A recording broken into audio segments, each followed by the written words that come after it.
surat-surat Paulus. Masih ada waktu untuk kembali ke Tuhan Yesus sebelum terlambat. Mau ngapain kembali? Justru Yesus memerintahkan orang agar menjadi Islam, kok kembali lagi, Bang?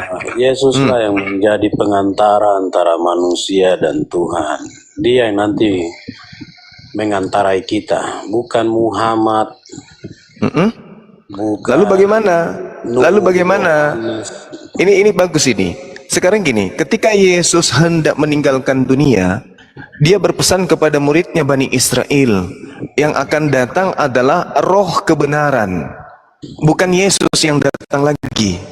Sementara saudara-saudara menerima agama Kristen dari oknum-oknum yang mengaku bertemu dengan Yesus. Sebenarnya yang mana yang akan datang setelah Yesus terangkat menurut Yesus? Salam satu Tuhan.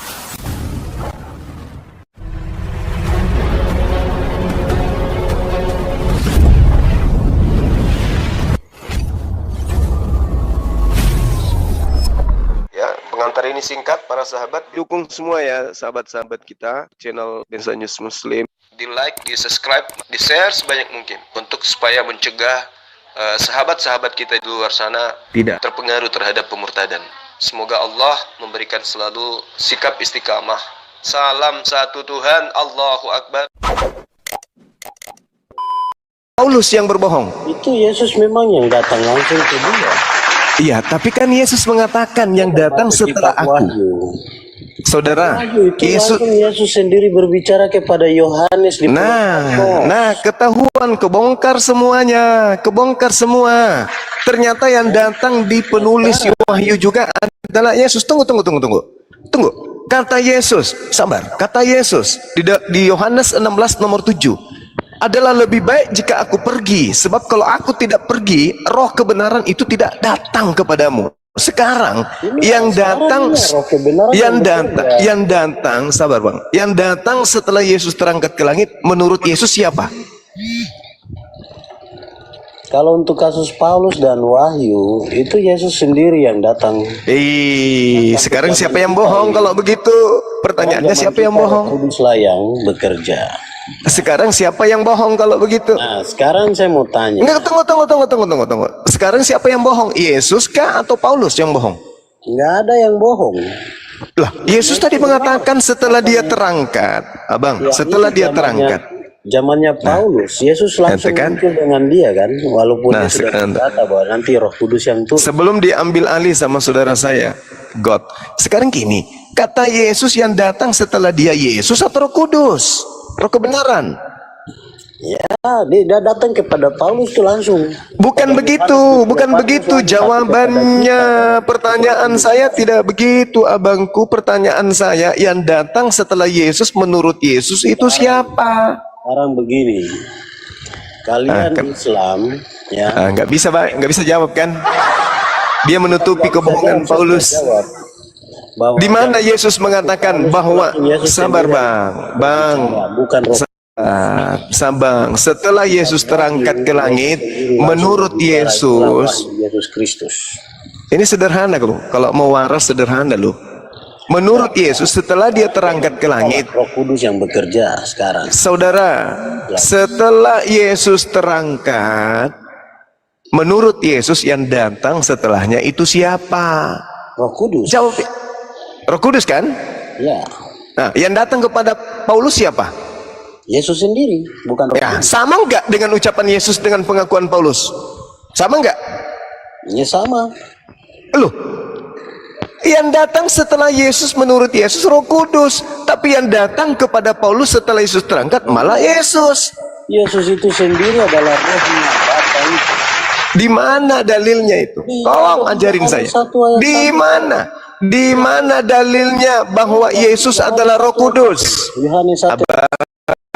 Abang, di mana dalilnya Roh Kudus adalah Yesus? Di mana? Yohanes 1:1. Itu firman, Bung. Yang saya minta Roh Kudus. Firman itu apa? Roh Kudus sama dengan Yesus itu dalilnya di mana? Sedangkan Yesus Yesus mengatakan, Jangan lari. enggak. Tunggu. Yesus mengatakan, waspadalah kepada nabi palsu yang mengaku bertemu dengan aku. Ayo. Ya, kalian Islam itu kan nabi palsu kan. Lah kalau kenapa lari ke kami? Tidak ada hubungannya dengan nabi palsu yang dinubuatkan oleh Yesus. Nubuat Yesus dalam Matius 7 nomor 15 sampai nomor 23. Tanda-tanda pengajar nabi palsu itu memanggil Yesus Tuhan, mengaku bertemu dengan Yesus. Ayo. Dinda, saudara God bisa ambil alih? Kira-kira bisa tangani pasien ini, bisa nggak? Yohanes 1 ayat 1. Oke, silakan. Yohanes 1 ayat 1. Itu pada mulanya adalah firman itu bersama dengan Allah dan silakan Dek. Ayat 14, firman menjadi manusia. Bang Pos tuh Jelas. Nggak nyambung. Oh, nggak nyambung. Nggak nyambung. Al-Quran yang nggak nyambung banyak. Yang datang setelah Yesus, kata Yesus, Roh Kudus. Kenapa kalian kalau kita Kenapa yang datang Yesus? Karena Al-Quran ini banyak hal yang kontradiksi di dalam. mute dulu. Kalau Ya, tolong di mute dulu, host. kita bantai. Orang ini nggak ada ilmu, nggak paham dia. Silakan Dek. Saya jelaskan begini ya, saya juga baca 13 surat Paulus. Saya mau bilang begini sama Bang Pos tuh ya. Bang, nanti kamu dikucak habis kamu. Dulu. Gantian bang, kalau nggak bisa gantian turunin. Ya, jadi begini. Gantian. Jadi begini. Ada saya. Datang kedua kali. Bisa di mute dulu. Nah, begini. Suaranya timbul tenggelam, God. Ya, begini. Ya, kalau begini sudah bagus ini. Islam masuk Iya, udah bagus. Turunin aja dulu bang Sadri, turunin ini turunin aja, nggak bisa gantian dia. Dia nggak mau menghargai orang. Udah, lanjut bang God. Ya, jadi Nanti begini. nggak naik lagi. Jadi begini, menurut Bible itu Yesus itu hanya datang kedua kali ke dunia ini, tidak datang 3 kali, 4 kali. Benar sekali. Keren. Jadi pertanyaannya begini. Luar biasa. Jadi begini. Jadi ketika Paulus mengaku ketemu Yesus, ini ada 2 kemungkinan. Antara Ya. Paulus berbohong dengan Paulus Ya. kerasukan roh jahat. Betul sekali. Wah, hebat. Nah, jadi ada 2 kemungkinan. Ya. Pantas. Yesus sudah berkata, engkau akan melihat saya turun seperti yang engkau melihat saya saat saya naik. Kan begitu. Jadi, Benar sekali. Luar biasa. Jadi kalau Paulus bertemu dengan Yesus dan semua orang yang katanya itu masuk Kristen murtadin ketemu Yesus, berarti Yesus berbohong. Berbohong. Karena Yesus- Benar sekali. Yesus hanya datang kedua kali. Yesus tidak pernah datang 3 kali, 4 kali. Masya Allah. Nah, kan begitu. Ini menurut Bible Benar. tabiah. Iya, jadi ketika mereka bernarasi bahwa saya masuk Kristen karena bermimpi ketemu Tuhan Yesus, ini sudah Bohong. pasti bohong. Ini kerjaan roh Bohong. jahat karena Yesus tidak akan pernah datang. Yesus sudah bilang bahwa dia naik ke surga, duduk di sebelah kanan Allah Bapa dan tidak akan datang dari sana. Tidak akan datang dari sana. Dia di sana itu menyediakan tempat. Itu menurut Bible. Bahkan pengakuan Benar, pengakuan iman rasuli yang kita baca setiap minggu itu menandakan atau menceritakan bahwa Yesus tidak akan datang dari sana. Itu. Benar sekali. Setelah nanti dia datang setelah akhir dunia ini atau kiamat. Sesuai yang yang difirmankan oleh Al-Qur'an. Jadi begini. Keren sekali. Jadi begini, maksud saya begini. Semua orang yang mengaku ketemu Tuhan Yesus mulai dari Paulus sampai sekarang, menurut saya ini kalau bukan berbohong adalah kerjaan roh jahat. Karena ini tidak alkitabiah. Tidak alkitabiah. Keren Karena sekali. tidak mungkin Yesus datang, tidak mungkin Yesus berbohong. Tidak mungkin Yesus berbohong. Iya, Yesus tidak pernah. Bang Suma, saya ini adalah seorang yang sangat percaya bahwa semua yang disabdakan Yesus itu digenapi. Nah, kalau kita melihat Paulus, kita lihat Paulus. Paulus di 1 Korintus 4 saja ayat 15 sudah mengaku seorang bapa. Sementara di Yohanes 8 ayat 44 Yesus sudah memperingatkan. Ya, bahwa iblis lah yang menjadi bapamu. Kenapa? Saya katakan keren. berarti kemungkinan besar saja dalam Kisah Rasul 9 ayat 1 sampai yang terakhir Paulus berbohong. Berbohong atau memang ini saya bilang berkali-kali kalau saya edukasi di Komal-Komal, saya katakan bahwa Bible itu dicetak, dibukukan itu di bawah aturan tekanan penjajah Romawi atau otoritas Romawi. Wis, mantap Jadi sekali. begini. Nah, jadi begini. Pantaslah jadi mualaf. Jadi begini, jadi ketika kita bicara sejarah, teman-teman Kristen tidak bisa menjawab, tidak bisa menyanggah. Nah, sejarah itu fakta yang nyata. tidak bisa kita pungkiri. Iya. Kalau kita bicara tentang Bible atau Al-Quran itu kan kebanyakan filsafat. Iya. Kalau menurut orang-orang Kristen Al-Quran tidak benar, menurut orang Islam Kristen tidak benar. Karena kita bicara filsafat ketika kita membuka kitab suci, tapi ketika kita membuka sejarah, menarik sejarah, mengambil sejarah, ini fakta yang nyata terjadi, tidak bisa dibantah. Gitu loh. Nah, kalau kita lihat, coba kita lihat Bible dengan sejarahnya, coba kita perhatikan. Bible dengan sejarahnya. Bible itu ditulis tidak secara langsung, bahkan ditulis dari hasil penyelidikan teman-teman Paulus. Keren, keren. Jadi kalau kita tarik sejarah, kemungkinan besar saja. Coba perhatikan Paulus. Paulus itu tidak ada peninggalan sejarahnya yang tersisa. Mulai dari kuburannya, tempat tinggalnya, ornamannya, hanya diceritakan sedikit tentang Paulus, bahwa Paulus adalah seorang yang lahir di tanah Kilkilia, di kota Tarsus, yang sekarang adalah Turki. Beliau adalah nama bapaknya? Ya, bapaknya tidak ada namanya bapaknya, tidak diterangkan dalam Bible. Iya, bapaknya, ibunya yang diterangkan itu Paulus hanya keturunan Binyamin, dari suku Binyamin, orang Yahudi yang lahir di Kilkilia, di salah satu tanah yang berada di kota Tarsus yang sekarang ada Turki. Kan begitu. Coba perhatikan Paulus. Matinya saja coba perhatikan. Dari dia lahir sampai mati, coba perhatikan. Pada saat dia mati justru dia dibunuh oleh Kaisar Nero. Nah, setelah dia dibunuh justru konsepnya dipakai oleh otoritas Romawi untuk mendirikan sekte atau agama. Ini kan ada yang tidak relevan, ada yang aneh ketika seseorang ada yang tidak beres. Ada yang tidak beres. Ya, ketika seseorang yang dibenci dikatakan dibenci, itu setelah mati justru konsepnya dipakai untuk mendirikan agama Katolik. Saya mau bilang sama teman-teman Kristen, fakta sejarah membuktikan bahwa Paulus dan semua murid-murid Yesus tidak pernah mendirikan agama Katolik yang sekarang yang Anda ikuti. Sekarang yang kalian ikuti Protestan, dan sekalian itu denominasi gereja, Anglikan, semua denominasi gereja atau aliran gereja itu yang turun dari gereja Katolik Roma Barat dan Roma Timur di Bizantium sana. Benar sekali. Yang sekarang adalah Istanbul, Turki. Kan begitu. Jadi Kristen mula-mula dengan Kristen yang kalian ikut sekarang itu berbeda. Injil yang mereka pakai dulu apokrif, sekarang yang ada pakai kanonik yang disetujui di gereja. Kan begitu. Betul jadi kenapa sejarah Paulus dihilangkan oleh otoritas Romawi? Ini untuk mencegah saja, untuk mencegah sebenarnya kebenaran itu, kebenaran Injil yang dipakai pada saat konsili pertama. Konsili pertama itu bukan Nikea, salah. Konsili pertama itu adalah konsili Yerusalem. Pertemuan Yerusalem atau dikenal dengan pertemuan apostolik atau apostolik. Ya betul. Pertemuan antara jemaat Antioquia yang dipimpin Paulus dengan penutuan Kristen yang awal Kristen yang ada di Yerusalem. Jadi ini menghasilkan 4 kesepakatan. Jadi sebenarnya Kristen awal-awal yang dibawa Markus, Barnabas dan Paulus itu jauh beda dengan Kristen yang didirikan oleh otoritas Katolik di bawah Konstantin Agung. Setelah Kaisar Nero membunuh Paulus. Coba perhatikan, Paulus itu dibunuh, itu dianggap difitnah oleh pemerintah difitnah oleh pemerintah Romawi. Dikatakan Paulus itu mengancam pemerintahan Romawi. Pada saat itu ada terjadi kerusuhan besar di kota Romawi, kebakaran besar. Jadi ada rumor yang beredar bahwa ini dilakukan oleh Kaisar Nero sendiri untuk membangun istana baru. Akhirnya orang-orang Kristen dan Paulus difitnah di sini oleh Kaisar Nero. Difitnah, ada yang dipenggal kepalanya, dibunuh, dibakar. Kalau kita lihat Paulus itu dipenggal kepalanya, dibawa salib, dibawa salib Simon Petrus. Simon Petrus salib di atasnya terbalik, Paulus dipenggal kepalanya, dibantah.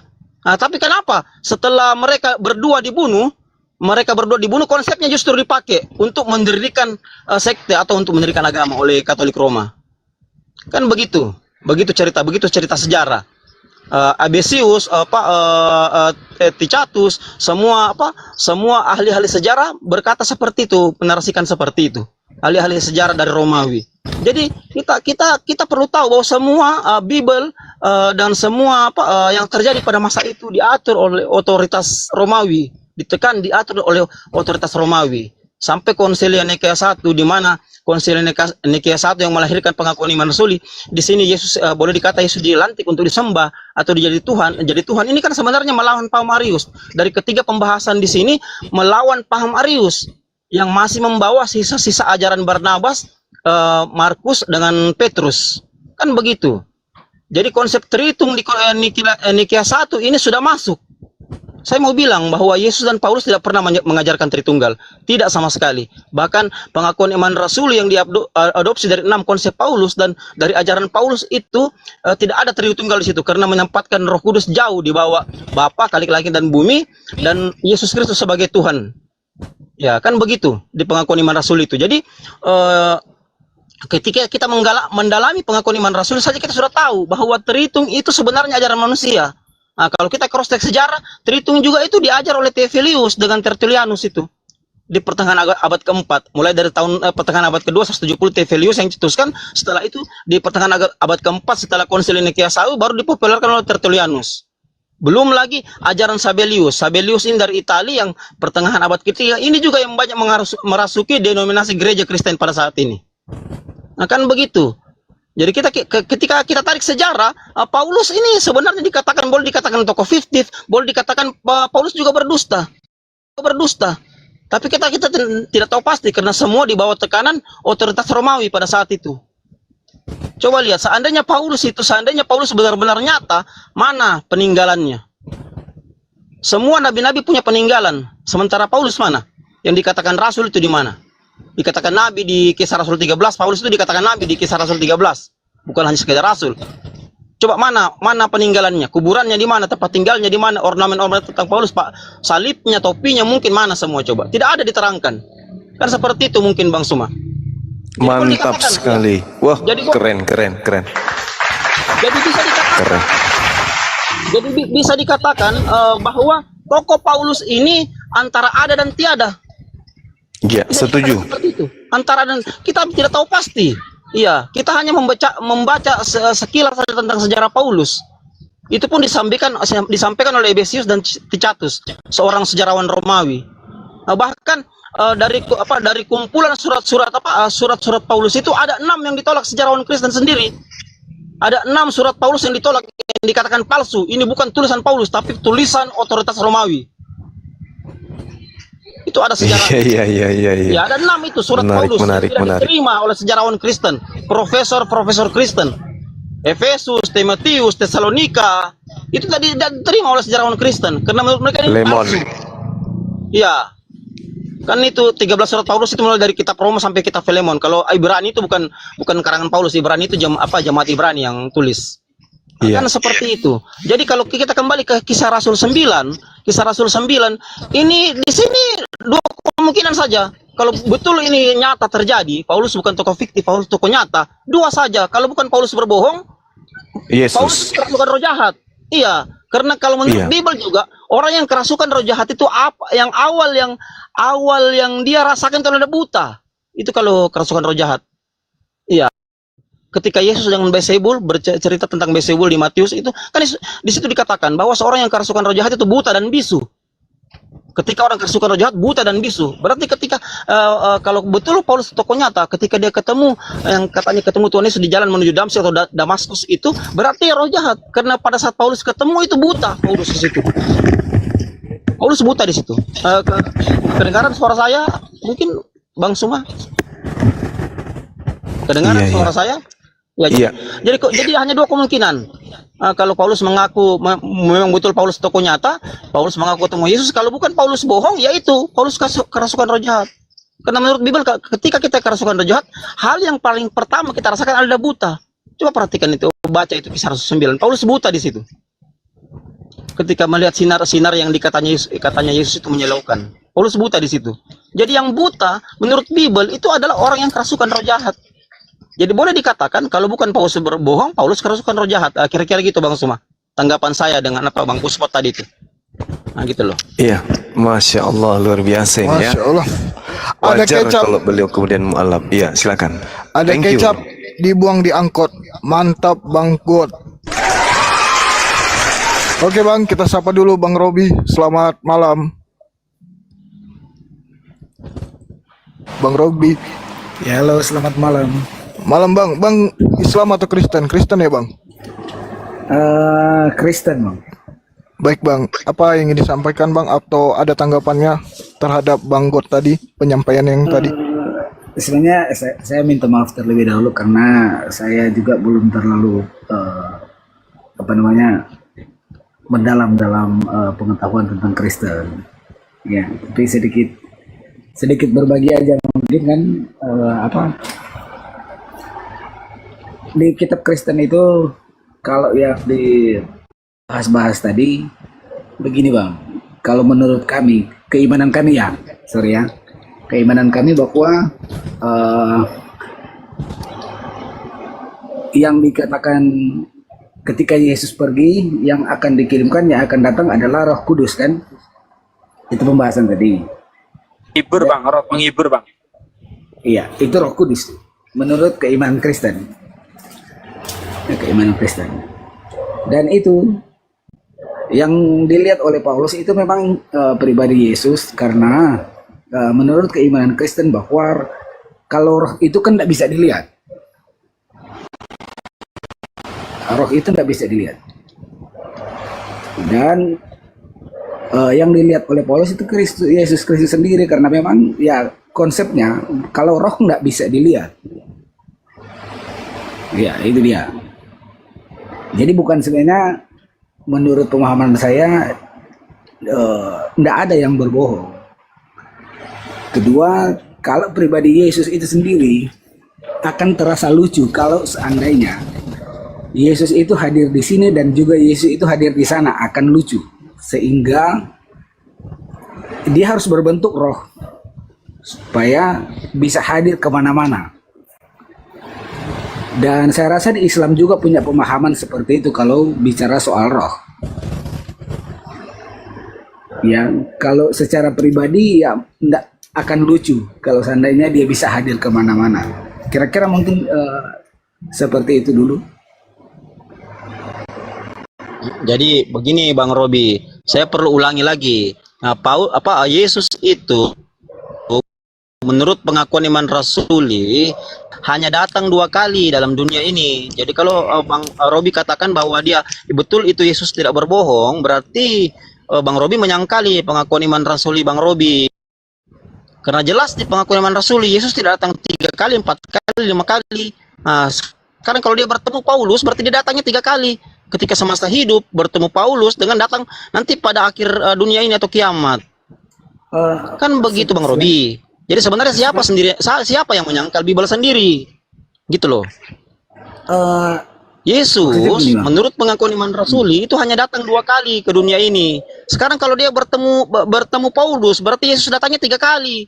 Pada saat dia masa hidup, terus yang kedua dia datang ketemu Paulus setelah dia naik ke surga, ketiga dia datang pada akhir zaman. Ini siapa yang bohong? Yesus apa Paulus? Kan gitu Bang Robi. Kalau mau waras, kalau mau pakai akal gitu loh. Iya, kedengaran suara saya? Itu maksud saya tadi bahwa kalau roh itu kan tidak nampak dia. Sekarang keimanan Islam, saya mau tanya, kalau bentuk roh itu kelihatan tidak? Kalau roh tidak kelihatan itu pasti. Makanya keimanan Kristen mengaminkan itu. Sehingga kalau dia datang dalam bentuk pribadi, tidak mungkin dia akan bicara bahwa dia roh. Karena kalau roh tidak kelihatan. Tapi ada hal yang perlu saudara pahami di sini. Saya tambahkan sedikit. Coba Anda baca 1 Yohanes 4 nomor 1. Saudara-saudaraku yang kekasih, janganlah percaya setiap roh, tetapi ujilah roh-roh itu. Apakah mereka berasal dari Allah? Sebab banyak nabi-nabi palsu yang telah muncul dan pergi ke seluruh dunia. Artinya ketika berbicara mengenai roh, itu ada 2. Roh jahat adalah iblis. Roh yang benar itu yang dari Tuhan itu adalah nabi. Contoh, misalnya di dalam Nehemia, dalam kitab Nehemia 9 nomor 30, namun bertahun-tahun lamanya engkau melanjutkan sabarmu terhadap mereka, dengan rohmu engkau memperingatkan mereka, yakni dengan perantaraan para nabi. Jadi nabi itu juga disebut sebagai roh. Jadi kalau dikatakan mengenai Yesus Yohanes 16 terkait dengan roh kebenaran yang akan datang, itu adalah nabi yang membawa kebenaran yang datang setelah Yesus. Karena roh sama dengan nabi. Kalau roh jahat itu berarti nabi palsu. Tapi kalau roh yang berasal dari Tuhan, maka itu adalah nabi yang sama seperti Musa, sama seperti Yesus. Itu roh, semuanya roh. Iya. Jadi roh itu identik dengan nabi, Bang. Dan roh itu identik dengan iblis. Kalau dia roh jahat maka dia iblis. Kalau dia roh baik maka dia nabi. Itu jelas itu. Data yang membuktikan itu. Silakan. Begini Bang, keimanan Kristen kami mengajarkan bahwa kalau roh itu benar dari Tuhan, maka akan terlihat dari buahnya. Betul sekali. Artinya dari Setuju saya. Dari tindakan-tindakan yang akan dilakukan, dan keimanan Kristen kami mengakui bahwa kenapa kami mengakui bahwa roh Tuhan itu yang benar-benar bicara sama Paulus, Yesus Kristus itu sendiri yang berbicara, karena dilihat dari buah-buah yang dihasilkan oleh pekerjaan-pekerjaan dari Paulus. Lalu kenapa pengikutnya diusir? Iya. Sedikit lagi, kalau memang benar yang mendatangi Paulus itu adalah Yesus, ya, yang mendatangi adalah roh kebenaran sehingga buah-buahnya benar. Tapi faktanya justru Paulus mengatakan, ya, setelah dia bertobat, setelah ketemu Yesus, dia mengatakan hukum Taurat itu sampah. Apakah ini buah yang benar? Anda baca di dalam Filipi 3 ayat 6, ayat 7, ayat 8. Baca. 8. Ya. Bagaimana orang yang katanya mendapat ketemu Yesus, sementara Yesus semasa hidupnya itu paling jijik dengan orang yang mengingkari hukum Taurat, paling tidak suka dengan orang-orang fasik yang mengajarkan hukum Taurat tetapi tidak mau menjalankan, sebagaimana yang tertulis di Matius 23 ayat 2 dan seterusnya itu, ya. Pergilah kepada orang Farisi dan ahli Taurat yang telah menduduki kursi Musa, ikuti semua yang mereka kerjakan, tetapi jangan kamu ikuti yang mereka lakukan, ya, karena mereka hanya mengajarkan hukum Taurat tetapi tidak menjalankan. Yesus sangat benci dengan orang-orang yang tidak menjalankan hukum Taurat, sementara Paulus yang katanya ketemu Yesus justru menganggap hukum Taurat adalah sampah. Ini berarti tidak sinkron, buahnya tidak tepat seperti yang Anda harapkan. Lanjut, itu saja penambahan saya. Yesus sendiri pun berkata begitu. Yesus waktu dia bersama-sama dengan ahli-ahli Taurat, apa yang dia bilang? Hai kamu keturunan ular beludak. Dia ngomong begitu. Kenapa? Karena dia tahu bahwa para ahli Taurat ini tidak melakukan apa yang mereka sampaikan. Jadi ahli Taurat ini hanya bisa menyampaikan kepada umat-umatnya pada waktu itu, tetapi dia sendiri tidak. Sama seperti Paulus berarti. Di mana samanya?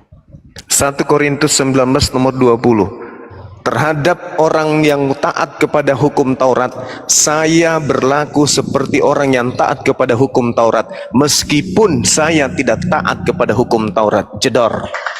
Kenapa Paulus ngomong begitu? Kenapa? Paulus ngomong begitu, dia bilang seperti sampah, dia katakan. Oh, bukan, beda lagi. Beda lagi, Bang. Setelah dia mengetahui, dan Taurat itu kan menurut keimanan Kristen bahwa telah digenapi oleh Tuhan Yesus itu sendiri. Tuh larinya kemana-mana.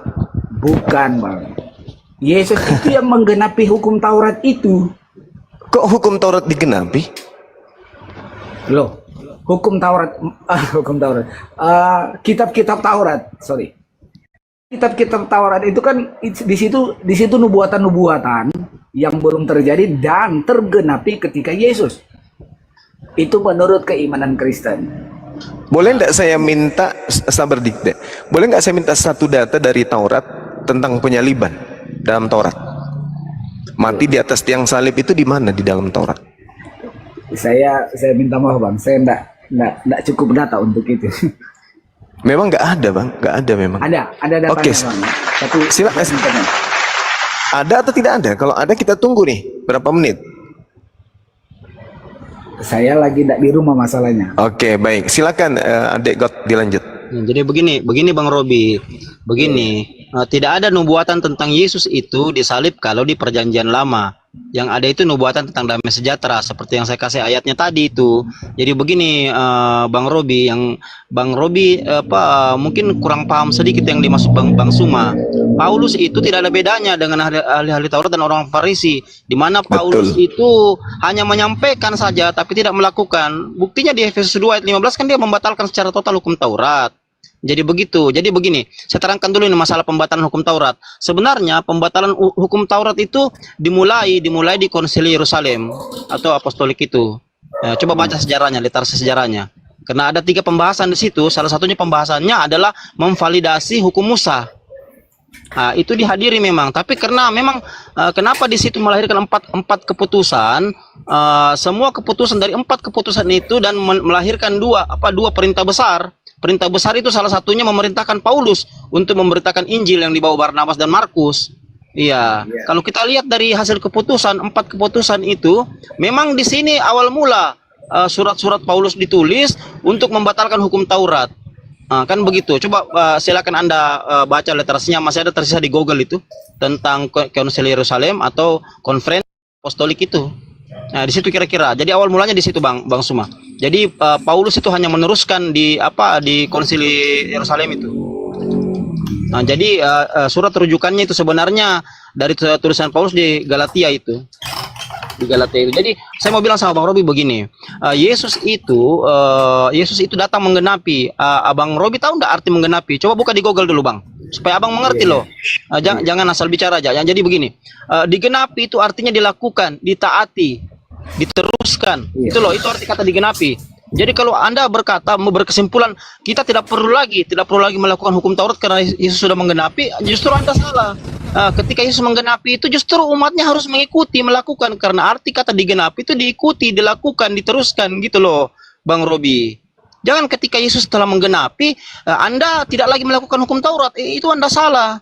Karena di Matius 5, 17, 18, 19 kan dijelaskan itu. Kalau Anda mau mendapatkan kedudukan yang tinggi di surga, Anda harus melakukan hukum Taurat. Itu kata Bible loh, bukan kata saya. Kan begitu. Ketika Anda tidak melakukan hukum Taurat, Anda akan duduk di tempat yang paling rendah, di ayat ke-19 itu. Kan begitu Bang Robi. Jadi Anda harus melakukan hukum Taurat kalau Anda mengaku pengikut Yesus. Tapi fakta yang terjadi bahwa hukum Taurat sudah tidak lagi dilakukan oleh sebagian besar orang Kristen. Begitu. Sementara hukum Taurat ini harga mati sebenarnya. Harga mati untuk semua umat melakukannya. Coba kita lihat Islam. Hukum Taurat apa yang tidak dilakukan Islam? Semua dilakukan. Tapi coba kita pilih Kristen. Kristen, hukum Taurat ayat 1 saja, itu Kristen sudah melanggar. Jangan ada Allah lain di hadapanku. Kan begitu. Kenapa kalian membentuk Allah lain? Kan begitu. Jadi yang membentukkan kalian Allah lain itu kan otoritas Romawi. Coba baca sejarahnya Bang. Apa saya perlu terangkan sejarahnya di sini? Iya, mungkin agak panjang mungkin. Jadi yang membentukkan kalian itu Allah lain kan otoritas Romawi pada itu. Kan begitu Bang. Sementara Markus, Paulus, Barnabas itu kalau kita lihat sejarah di Bible, mereka tidak pernah menyebut Yesus sebagai Tuhan. Bahkan Tuhan Yesus sendiri tidak pernah mengaku bahwa Dia Tuhan pencipta langit dan bumi. Paulus kan hanya mendudukkan Yesus sebagai Christ the Lord, bukan Lord, bukan juga God. Mungkin mengerti maksud saya Bang Robi. Di mana posisi Christ the Lord, di mana posisi God, di mana posisi Lord. Lord itu Tuhan, Christ the Lord itu Tuhan di atas segala Tuhan, God itu kali langit dan bumi. Sementara kalau Anda membaca 1 Korintus 8 ayat 6 kan jelas Paulus di situ menempatkan God berbeda dengan Christ the Lord, dengan Yesus. Kan begitu Bang Robi. Jangan diputar-balikan, Iya. Dan kita kembali lagi, kalau Anda bicara Kisah Rasul 9, iya, Kisah Rasul 9, Anda bicara mengenai roh, iya. Apa Anda bisa pastikan kalau betul itu nyata? Apa Anda bisa pastikan bahwa roh yang datang ke Paulus itu adalah roh baik, bukan roh jahat? Seperti yang dijelaskan teman kita ini bahwa dari hasil buahnya lah kamu akan melihatnya. Kan begitu. Ya coba lihat hasil buah Paulus. Paulus membatalkan seluruh hukum Taurat dengan ketetapannya. Coba buka Efesus 2:15, kan jelas di situ Bang Robi.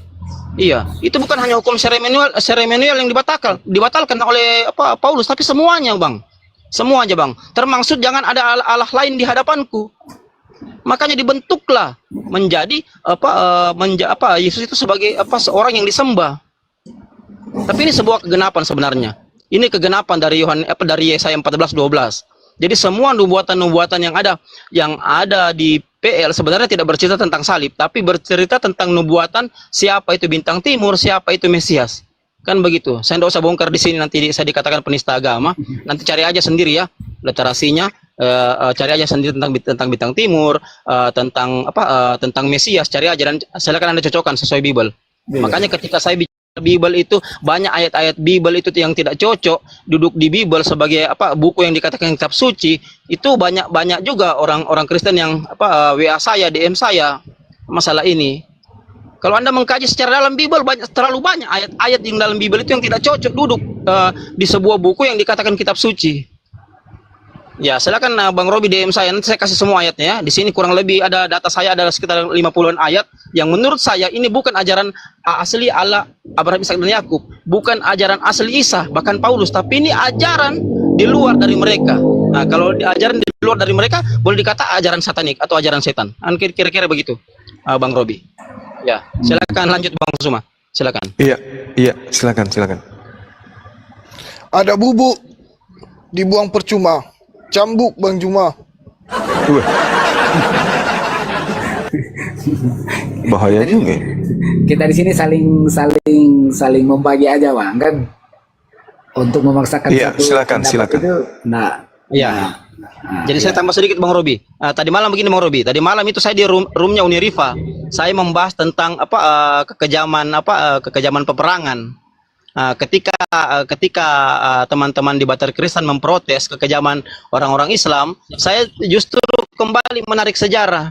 Siapa sebenarnya yang lebih kejam antara sejarah Kristen atau sejarah Islam? Kalau Anda menarik sejarah, sejarah Kristen itu jauh-jauh lebih buruk tentang peperangan daripada sejarah Islam.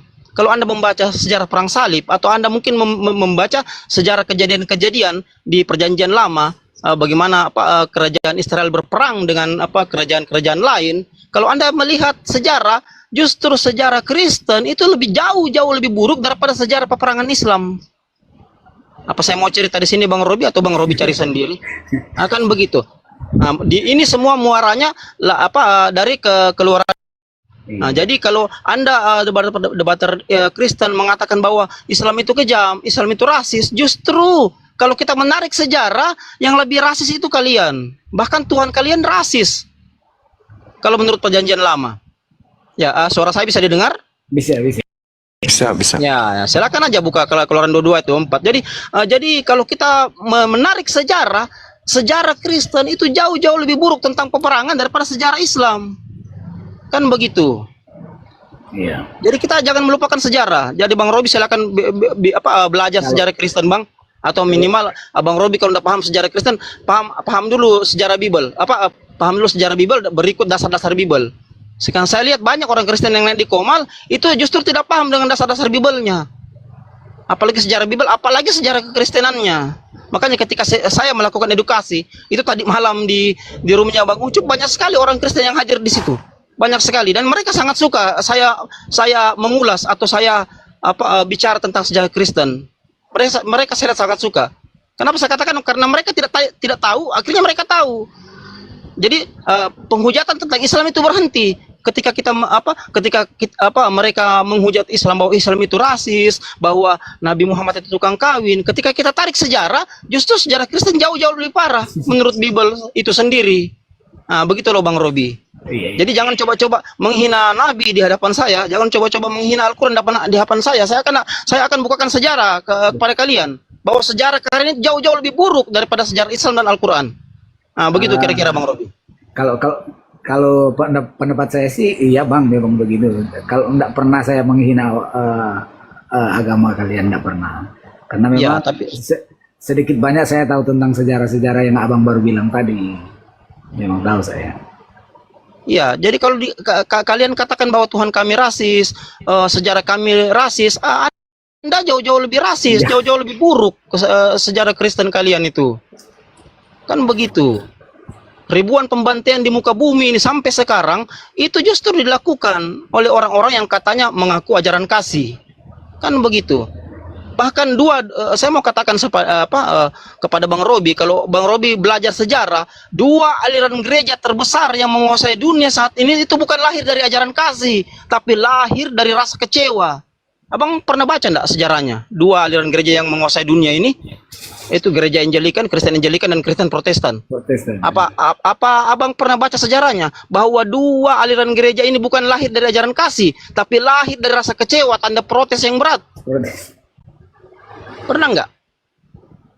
Gitu loh. Nah, silakan abang cari sejarahnya, mungkin masih ada tersisa di Google, karena saya terus terang sejarahnya saya sudah baca sebelum ada Google, bahkan ditulis oleh profesor Kristen yang bernama Charles Wade, diteruskan lagi di situs yang bernama H.R. Benman kalau saya tidak salah.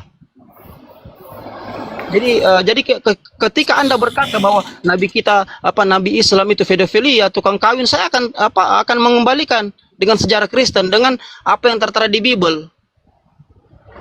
Puluhan ayat Bible itu justru jauh-jauh lebih porno, jauh-jauh lebih tidak bagus, tidak bisa didengar anak-anak malah, ketimbang apa yang tertera dalam Al-Quran dan hadis. Akan begitu. Jadi kita jangan menghujat Islam, jangan mendiskreditkan ketika kita tidak paham sejarah. Nah, cobalah belajar sejarah Kristen supaya kita mengerti. Jangan kita asal imani saja. Coba kita pakai akal kita. Yesus mengajar kita, kasihilah Tuhan Allahmu dengan segenap hatimu, dengan segenap jiwamu, dengan segenap perbuatanmu, dan dengan segenap akal budimu. Itu ajaran Isa kepada kita, Yesus kepada kita. Jangan sekedar imani saja. Jadi kita mengasihi juga harus pakai akal loh. Nah, apa itu akal ya? Pengertian Anda. Kan begitu. Pengertian Anda tentang sesuatu. Apalagi yang menyangkut sejarah. Iya. Jadi kalau Anda tidak paham sejarah, tidak mengerti sejarah, Anda pasti larinya akan menghujat gitu loh. Tapi ketika kita paham sejarah tentang agama kita sendiri, kita pasti tidak akan menghujat. Kan begitu Bang Robi? Iya. Ya, begitu Bang Robi. Jadi tolong Bang Robi, mungkin menjadi PR Bang Robi, tolong belajar sejarah Kristen, tolong belajar sejarah Bible supaya semakin mempererat persatuan dan kesatuan bangsa. Nah, gitu loh. Kita saling mengedukasi, kita saling mencerdaskan supaya kita tidak jauh dari penghujatan, gitu loh. Nah, jadi kita anggap perbedaan ini, perbedaan pendapat maupun perbedaan agama ini adalah sesuatu yang mempersatukan kita. Nah, ketika kita belajar sejarah, membaca sejarah. Nah, gitu loh Bang Robi. Ya, silakan dilanjut yang lain, silakan.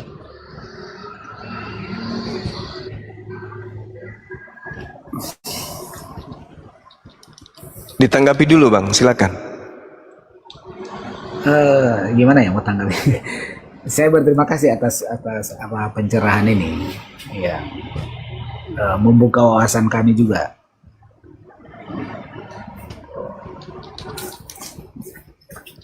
Iya, mungkin ada yang lain, teman yang lain, Ahi Sugi mungkin.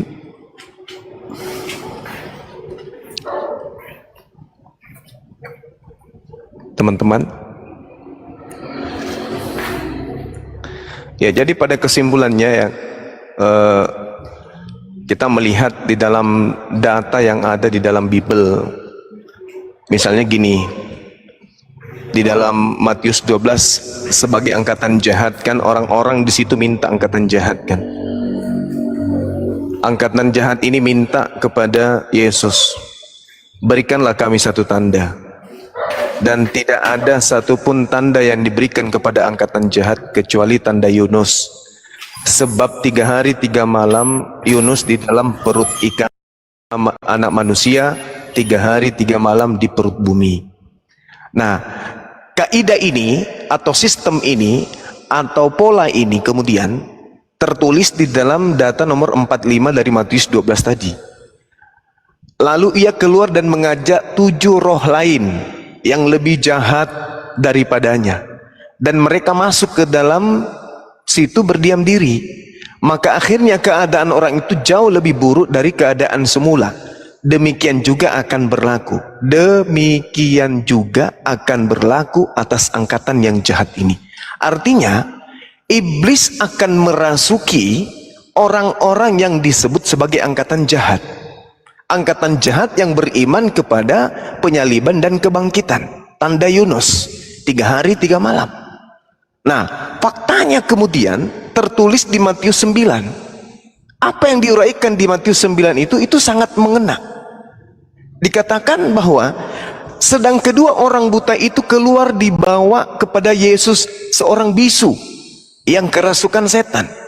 Dan setelah setan itu diusir, maka dapatlah orang bisu itu berkata-kata.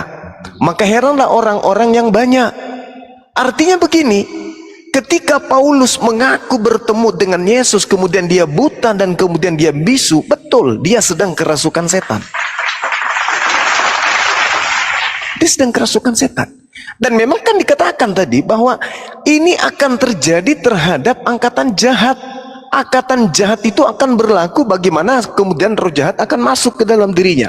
Dan akibat daripada kerasukan setan, orang itu akan buta, orang itu akan bisu. Apa yang terjadi terhadap Paulus? Buta, bisu. Setelah kejadian itu apa yang terjadi? Dia mengajarkan hal-hal nubuatkan di dalam Lukas 21 nomor 8. Waspadalah kepada penyesat yang datang kepadamu dengan memakai namaku dan berkata, akulah dia. Paulus ketika sudah bertobat dalam arti kata, dalam pemahaman dalil, dia sudah kerasukan roh jahat, dia kemudian datang kepada murid-murid Yesus, mengaku sebagai rasul Yesus, utusan Yesus, murid Yesus, menerima Injil dari Yesus. Lalu apa yang terjadi? Mengajarkan Yesus itu adalah Tuhan, akulah dia. Sedangkan Yesus mengatakan di dalam Matius 24 nomor 22, 23, 24 dan seterusnya sampai 26, Yesus itu mengatakan, jadi apabila ada orang yang datang kepadamu mengaku bertemu ada Yesus di sini, ada Yesus di sana, jangan kau percaya. Sebab nabi-nabi palsu akan datang dan akan muncul dan akan menyesatkan banyak orang, bahkan menyesatkan orang-orang pilihan juga. Camkanlah, kata Yesus. Udah 2 kali dikatakan, camkanlah. Aku sudah mengatakannya untuk kedua kalinya kepadamu.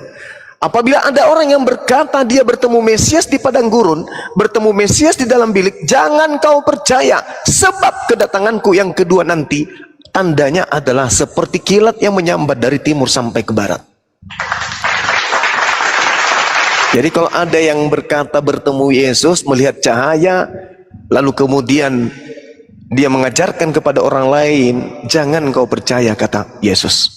Ini terjadi kepada Paulus, mengaku bertemu dengan Yesus, mengaku kemudian mendapat Injil dari Yesus, kemudian mengaku buta, mengaku bisu. Kurang apa lagi? Kurang apa lagi? Kalau saudara saya tadi, adik saya tadi mengatakan antara Paulus berbohong atau dia kerasukan setan, saya tambah satu, atau Yesus yang berbohong.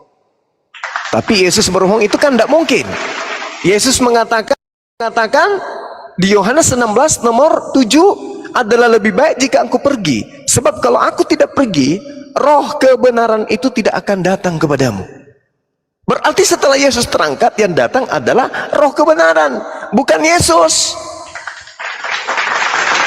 Paulus mengaku bertemu dengan Yesus, berarti tergenapi Matius 24 nomor 23, 22, 23, 24. Apabila dia mengaku bertemu dengan aku, jangan kamu percaya, sebab kedatanganku yang kedua nanti ditandai oleh sinar yang mengkilat dari timur sampai ke barat.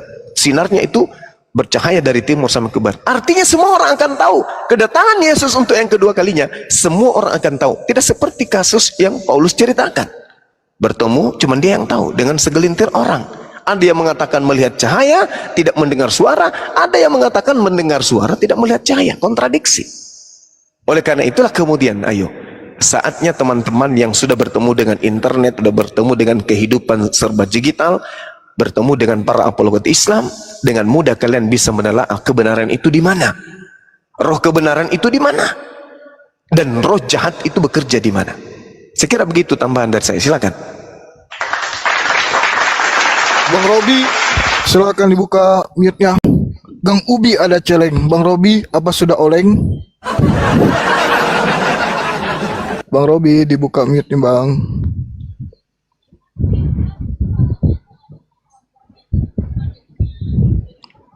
Waduh, Tidur kan.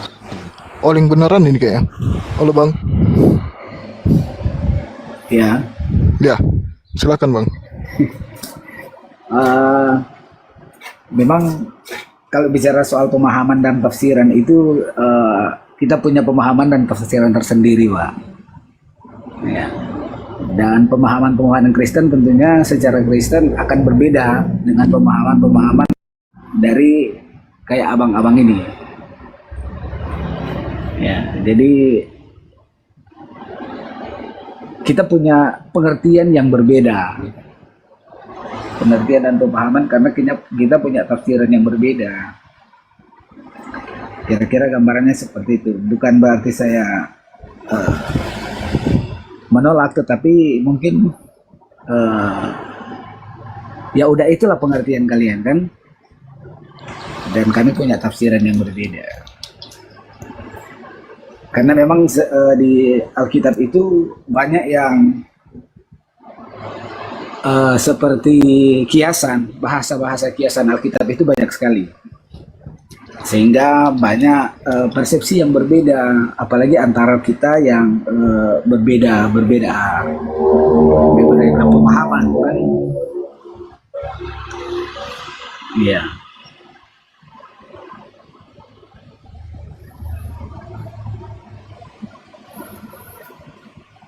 Ya kalau gitu gini Bang Robi, betul yang Bang Robi katakan bahwa pemahaman kita itu berbeda karena kita berbeda akidah.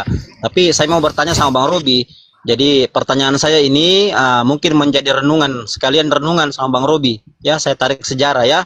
Jadi saya akan bertanya sama Bang Robi, nanti Bang Robi itu pulang di rumah silakan direnungkan pertanyaan saya ya. Mungkin dengan teman-teman Kristen yang lain mungkin yang menonton Komal sahabat Bang Suma ini. Nah, jadi kita lihat dalam kitab Kejadian itu hanya turunan Abraham yang diberkati. Turunan Abraham itu dari Ishak dan Ismail. Ishak itu diberkati, Ismail juga diberkati. Nah, coba kita lihat faktanya. Turunan Ishak itu adalah bangsa Israel. Bangsa Israel itu turunan Ishak dari Yakub. Bangsa Israel dengan agama Yahudi yang bersembahyang di sinagoge. Itu yang diberkahi, yang masuk dalam perjanjian Allah. Nah, sekarang coba kita lihat Ismail. Ismail itu turunan Abraham dari Hajar, istri yang kedua. Juga diberkahi oleh Allah. Bahkan Allah berkata bahwa aku akan menjadikanmu dari turunan Ismail ini 12 raja besar. Jadi kedua anak Abraham ini diberkati. Islam dengan bangsa Arab termasuk adalah turunan Ismail dari Abraham. Sekarang pertanyaan saya sama Bang Robi, jadi renungannya Bang Robi ya. Ya, sekarang Kristen dengan bangsa Romawi turunan anak Abraham yang keberapa? Nah, silakan Bang Robi jawab ya. Karena yang mendapatkan perjanjian Allah itu menurut kitab Kejadian, kitab Torah hanya turun Abraham dari Ishak dan Ismail. Sekali lagi, agama Yahudi dan bangsa Israel ada turunan Ishak, sementara agama Islam dengan bangsa Arab adalah turunan Ismail dari Abraham. Sekarang pertanyaannya saya buat Bang Robi, jadi renungan Bang Robi, agama Kristen dan bangsa Romawi turun dari anak Abraham yang keberapa? Ayo, silakan Bang Robi, mau jawab sekarang atau jadi renungan Bang Robi? Kalau soal itu saya belum bisa jawab sekarang, Bang. Ya, makanya jadi renungan Bang ya, sama semua Kristen yang ada di sini. Nah, kira-kira menurut Alkitab, menurut Bible Anda, apakah Kristen dengan bangsa Romawi itu masuk dalam perjanjian Allah atau tidak? Oke, Bang Robi ya, silakan. Nah, silakan yang lain lanjut. Cukup pertanyaan saya buat Bang Robi. Iya, mungkin terkait dengan itu juga kita lihat di dalam kitab Kejadian 12. Di situ Tuhan berkata bahwa aku akan memberkati siapapun yang memberkati engkau Abraham, dan akan mengutuk siapapun yang mengutuk engkau Abraham. Ini adalah sayembara. Maka sejatinya kalau kita percaya bahwa Tuhan itu datang kepada mereka Bani Israel, keturunan Abraham, Ishak dan Yakub, termasuk Nabi Ismail, mari kita berlomba kemudian untuk menemukan antara Islam dan Kristen, siapa di antara dua agama ini yang sibuk memberkati Abraham alaihissalam. Kalau kita melihat Islam, siang malam tak henti-hentinya melakukan pemberkatan kepada Abraham. Di dalam sholatnya, di dalam ketika beliau umat Islam itu kemudian tahiyat, Allahumma salli ala Sayyidina Muhammad wa ala alihi Sayyidina Muhammad kama sallaita ala Ibrahim wa ala alihi Sayyidina Ibrahim. Tiap hari, tiap malam umat Islam disibukkan mulutnya untuk kemudian bersalawat memberkati Abraham alaihissalam. Yang menarik di sini adalah, yang menarik nih, ajaran tersebut diajarkan oleh baginda Rasulullah Muhammad sallallahu alaihi wasallam tanpa sentuhan pengajaran kitab Kejadian. Tanpa sebelumnya Rasulullah membaca buku Kejadian. Tanpa sebelumnya Rasulullah membaca kitab Tanak, kitab Taurat. Tetapi seketika kemudian Islam datang dengan kaidah pemberkatan kepada Abraham.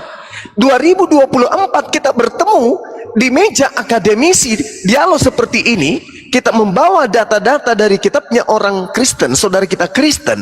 Di situ ada kitab Kejadian, ternyata di situ tertulis dengan jelas, aku Tuhan akan memberkati orang-orang yang memberkati engkau Abraham dan mengutuk orang-orang yang mengutuk engkau Abraham. Kaget kita sebagai muslim yang selama ini kita hanya diajarkan melakukan pemberkatan kepada Abraham.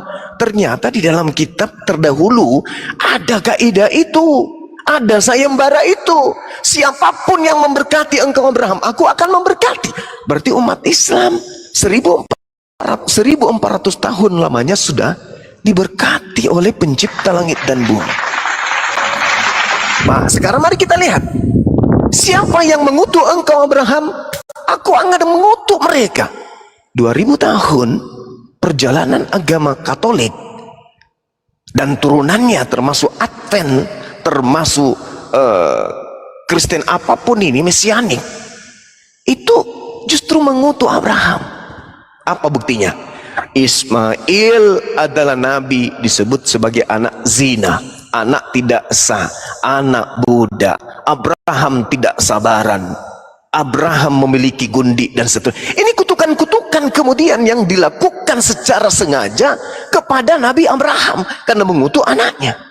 Padahal dengan jelas dikatakan di dalam Kejadian 17 nomor 14, 15, 16, 17, 18 dan 20 jelas Nabi Ismail dan keturunannya juga diberkati oleh Allah, tapi dikutuk oleh orang Kristen. Abraham memiliki istri namanya Hajar atau Hagar. Anak Abraham ada bernama Ismail.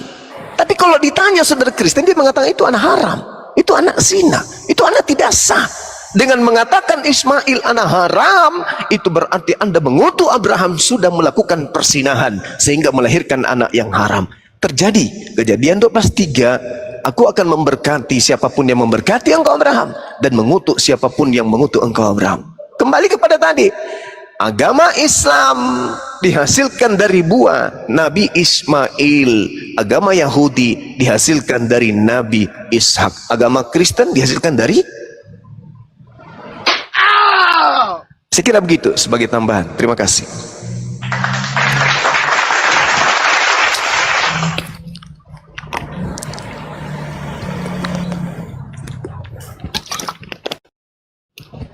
Sebenarnya kalau menurut keimanan kami Kristen, ndak juga pernah mengutuki Abraham, ndak ada. Jadi keimanan kami Kristen ya mengakui bahwa Allah Abraham, Allah Ishak dan Yakub itu diakui itu. Dan seperti yang saya katakan tadi bahwa semua nubuatan-nubuatan dari Kejadian sampai Maliaki itu digenapi ketika Tuhan Yesus datang, sehingga kami bukan berarti meniadakan Abraham, tetapi kami lebih fokus kepada Tuhan Yesus. Kira-kira sedikitnya seperti itu.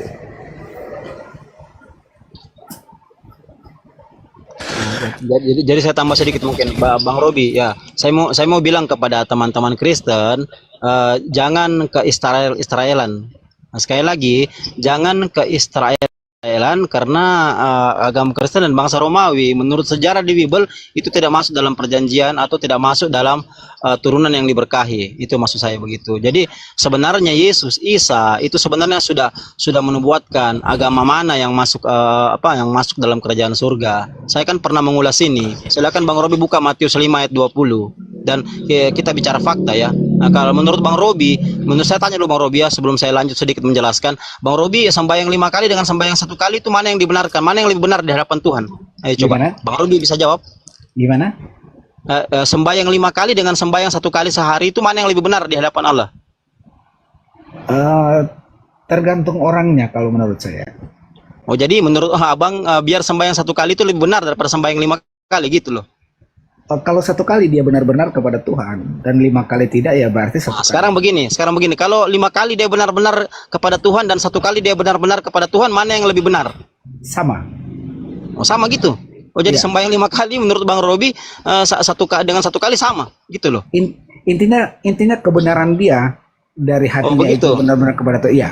Nah, sekarang begini, saya mau nanya kepada Bang Robi, mana yang lebih baik Bang Robi, sedekah 5 kali atau sedekah 1 kali? Sama tadi, Bang. Pendapat Oh, sama saya juga Bang, sama juga. Maksudnya begini. Ah. Kalau seandainya dia bisa berbuat 5 kali, ya syukur-syukur dia bisa berbuat 5 kali. Kalau toh sekarang- memang cuman 1 kali yang dia bisa berbuat, Nah, sekarang saya mau nanya gini Bang Robi, mana yang Bang Robi lebih senang? Bang Robi dikasih motor 5 atau hanya dikasih motor 1? Mana yang Bang Robi lebih senang? saya rasa ini Pakai akal Bang, pakai akal. Saya rasa ini Pakai konsep akal. yang berbeda, Bang. Saya Bukan rasa konsep berbeda ini. Anggaplah begini Bang Satu Robi lah, ini Bang. adalah Tuhan. Anggaplah Satu, begini. Bang. Kalau Ini, 5 nggak bisa digunakan, Bang. Ya, kan begini. Anggaplah Bang Robi Tuhan. Kira-kira kalau saya ngasih Bang Robi 5 persembahan dengan 1 persembahan, Bang Robi sebagai Tuhan mana yang Bang Robi lebih yang 5 persembahan atau yang 1 persembahan? Menurut fakta Bible. Ayo coba. Sebenarnya semua intinya dari kesungguhan hati aja. Oh, begitu Bang Robi. Iya. Begitu Jadi berarti coba Bang Robi buka, sudah terlalu banyak ini. Bang Robi buka aja Matius 5 ayat 20 ya. Matius 5 ayat 20 itu berbunyi begini. Jika hidup keagamaanmu tidak lebih benar daripada orang-orang Farisi dan ahli-ahli Taurat, engkau tidak akan masuk dalam kerajaan surga. Tidak lebih benar. Itu Yesus yang katakan loh, bukan saya.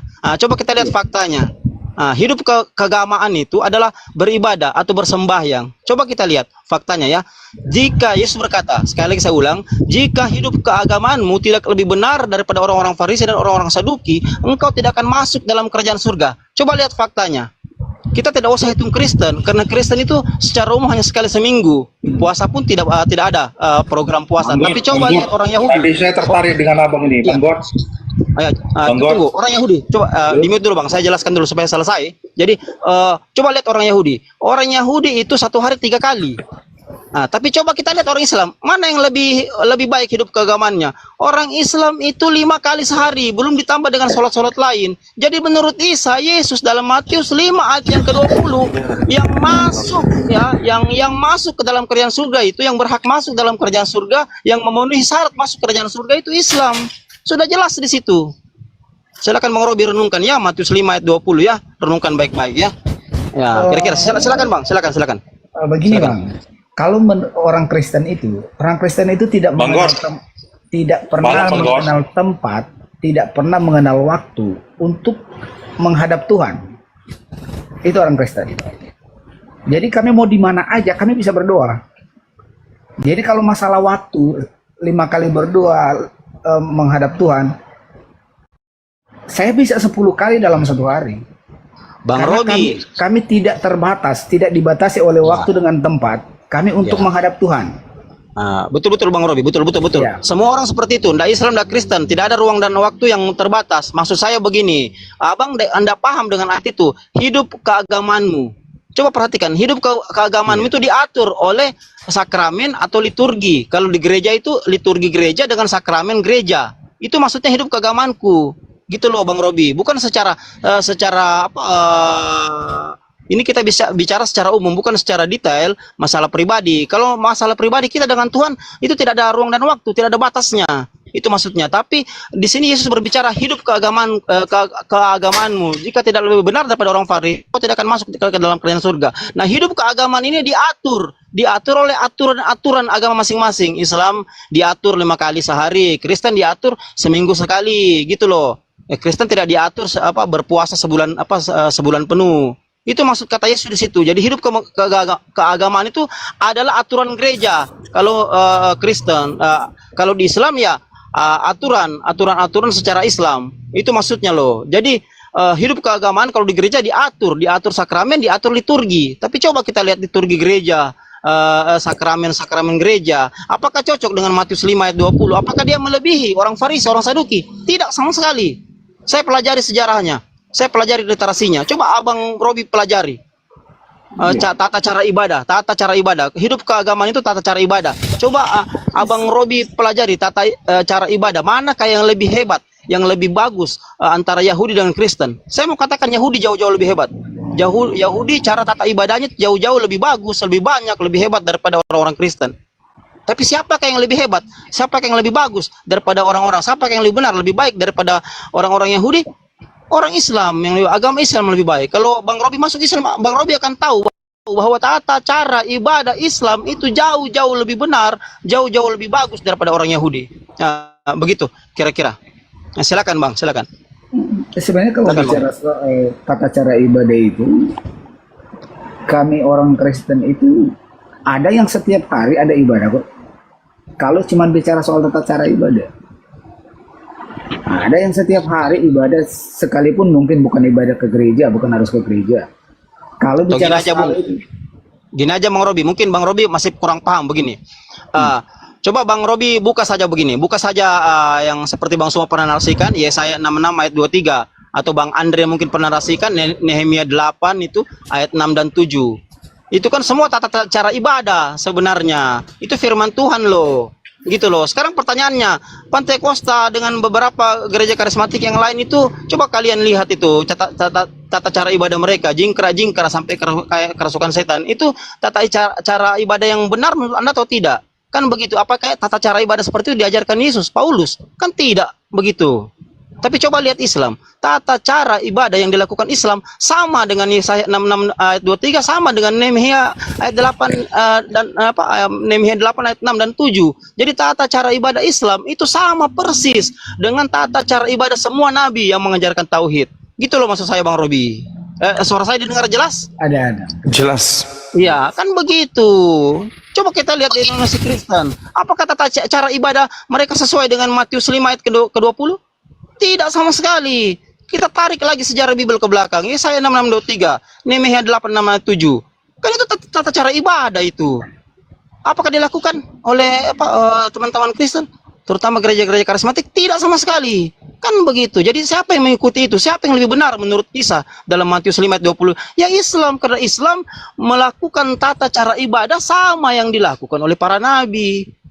Kan begitu Bang. Ini fakta Bible, bukan saya yang bicara fakta Bible. Ini ada ayatnya loh. Saya bicara selalu selain berdasarkan atau berbasic fakta sejarah, saya berbicara juga data dalam Bible. Kan begitu. Bukan saya sembarang ngomong Bang. Makanya saya kasih Anda tadi pertanyaan supaya Anda merenungkannya. Begitu kira-kira Bang. Di muara Matius 5 ayat 20 itu. Muaranya kan di tata cara ibadah. Kan sudah dijelaskan itu. Bahkan Yesus di Taman Getsemani sebelum dia disalib, dia akan melakukan sholat itu. Apa ini dilakukan oleh orang-orang Kristen? Tata cara ibadah orang Kristen? Tidak sama sekali. Saya ini mantan pemusik gereja loh, terutama gereja Pantai Kosta Bang. Saya tahu tata cara ibadah Pantai Kosta. Jangan tanya saya karena saya lama di situ. Kan begitu Bang Robi. Ya, silakan yang lain, silakan. Gang Ubi penuh jalan.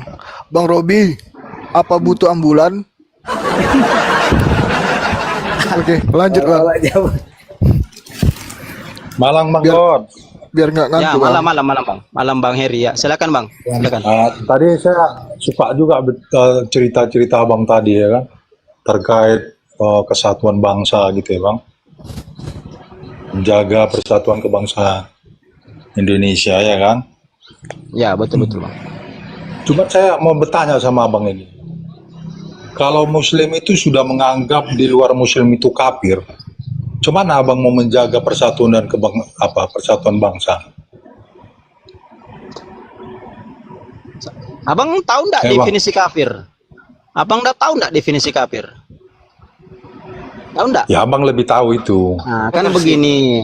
Ketika orang di luar Islam itu mengatakan ketika Islam mengatakan orang di luar Islam itu kafir, jangan tersinggung karena kafir kan artinya orang yang tidak mengenal Islam. Jadi apa salahnya? Apa salahnya? Makanya saya tanya kepada Anda, apa itu Anda definisi kafir menurut Anda? Kan begitu. Sekarang pertanyaannya, Ya. Anda Allah. Bang, kalau sudah ada gap antara di situ apapun ceritanya, Itu kan sudah menunjukkan perbedaan. Bedanya maksudnya apa di sini bedanya? Tidak ada saya rasa bedanya karena kafir itu Karena menurut Islam dianggap orang yang tidak bahwa mengenal Allah. selain Islam itu berarti termasuk begini. kafir. Nah, berarti begini, berarti Coba Abang jelasin. definisi abang begini. Supaya saya jangan salah pemahaman. Karena kan gini, Begini, Bang. teman-teman saya banyak juga Muslim. Biar Bang Juma dulu menjelaskan Jadi itu. biar supaya Bang Juma dijelasin dulu tuh Bang Juma. coba. Iya. Baik, Jadi bentar ya. Bang Ntar Suma dulu, aja, Bang. Bang Suma aja. Oke, baik. Nah, kita berbicara mengenai kata kafir. Kafir itu asalnya dari Islam, dari Al-Quran. Nah, sedangkan di dalam kitab saudara juga ada kata kafir.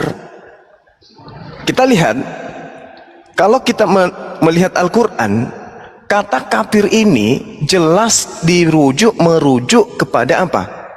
Kepada orang yang menutup diri terhadap ajaran Nabi Muhammad, yaitu Islam. Menutup diri menyembah kepada Allah Subhanahu wa taala, menutup diri dari menabikan Rasulullah Muhammad sallallahu alaihi wasallam. Kalau saya katakan kepada saudara Kristen, orang-orang Kristen itu adalah orang yang menutup diri terhadap Allah Subhanahu wa taala, tidak mau beriman kepada Allah Subhanahu wa taala. Apakah itu jelek? Tidak. Menurut pandangan saudara Kristen. Nah, kafir itu artinya orang yang menutup dirinya. Orang yang menutup dirinya dari agama Islam, menutup diri dari Allah, dari Nabi Muhammad SAW. Apakah ada arti buruknya? Tak ada arti buruknya itu. Nanti dia buruk setelah kata kafir ini dicomot oleh kitab saudara. Contoh, di Matius 5 nomor 22 misalnya. Tetapi aku berkata kepadamu, setiap orang yang marah terhadap saudaranya harus dihukum. Siapa yang berkata kepada saudaranya kafir harus dihadapkan ke mahkamah agama, dan siapa yang berkata jahil harus diserahkan ke dalam neraka yang menyala. Jadi buruk jadinya. Kata kafir itu menjadi buruk jadinya setelah diambil, ditempatkan pada tempat yang bukan seharusnya. Dalam Matius 5 nomor 22 di situ kata raka. Raka itu adalah, mohon maaf, bodoh. Tetapi diganti menjadi kafir. Sehingga kata kafir menjadi buruk. Yang tadinya hanya menutup diri menjadi bodoh. Di dalam Matius 5:22 itu yang pertama. Kemudian kalau saudara berbicara mengenai toleransi, apakah masih layak kemudian tentang ini kaitannya dengan negara kita? Bung, itu tak ada hubungannya.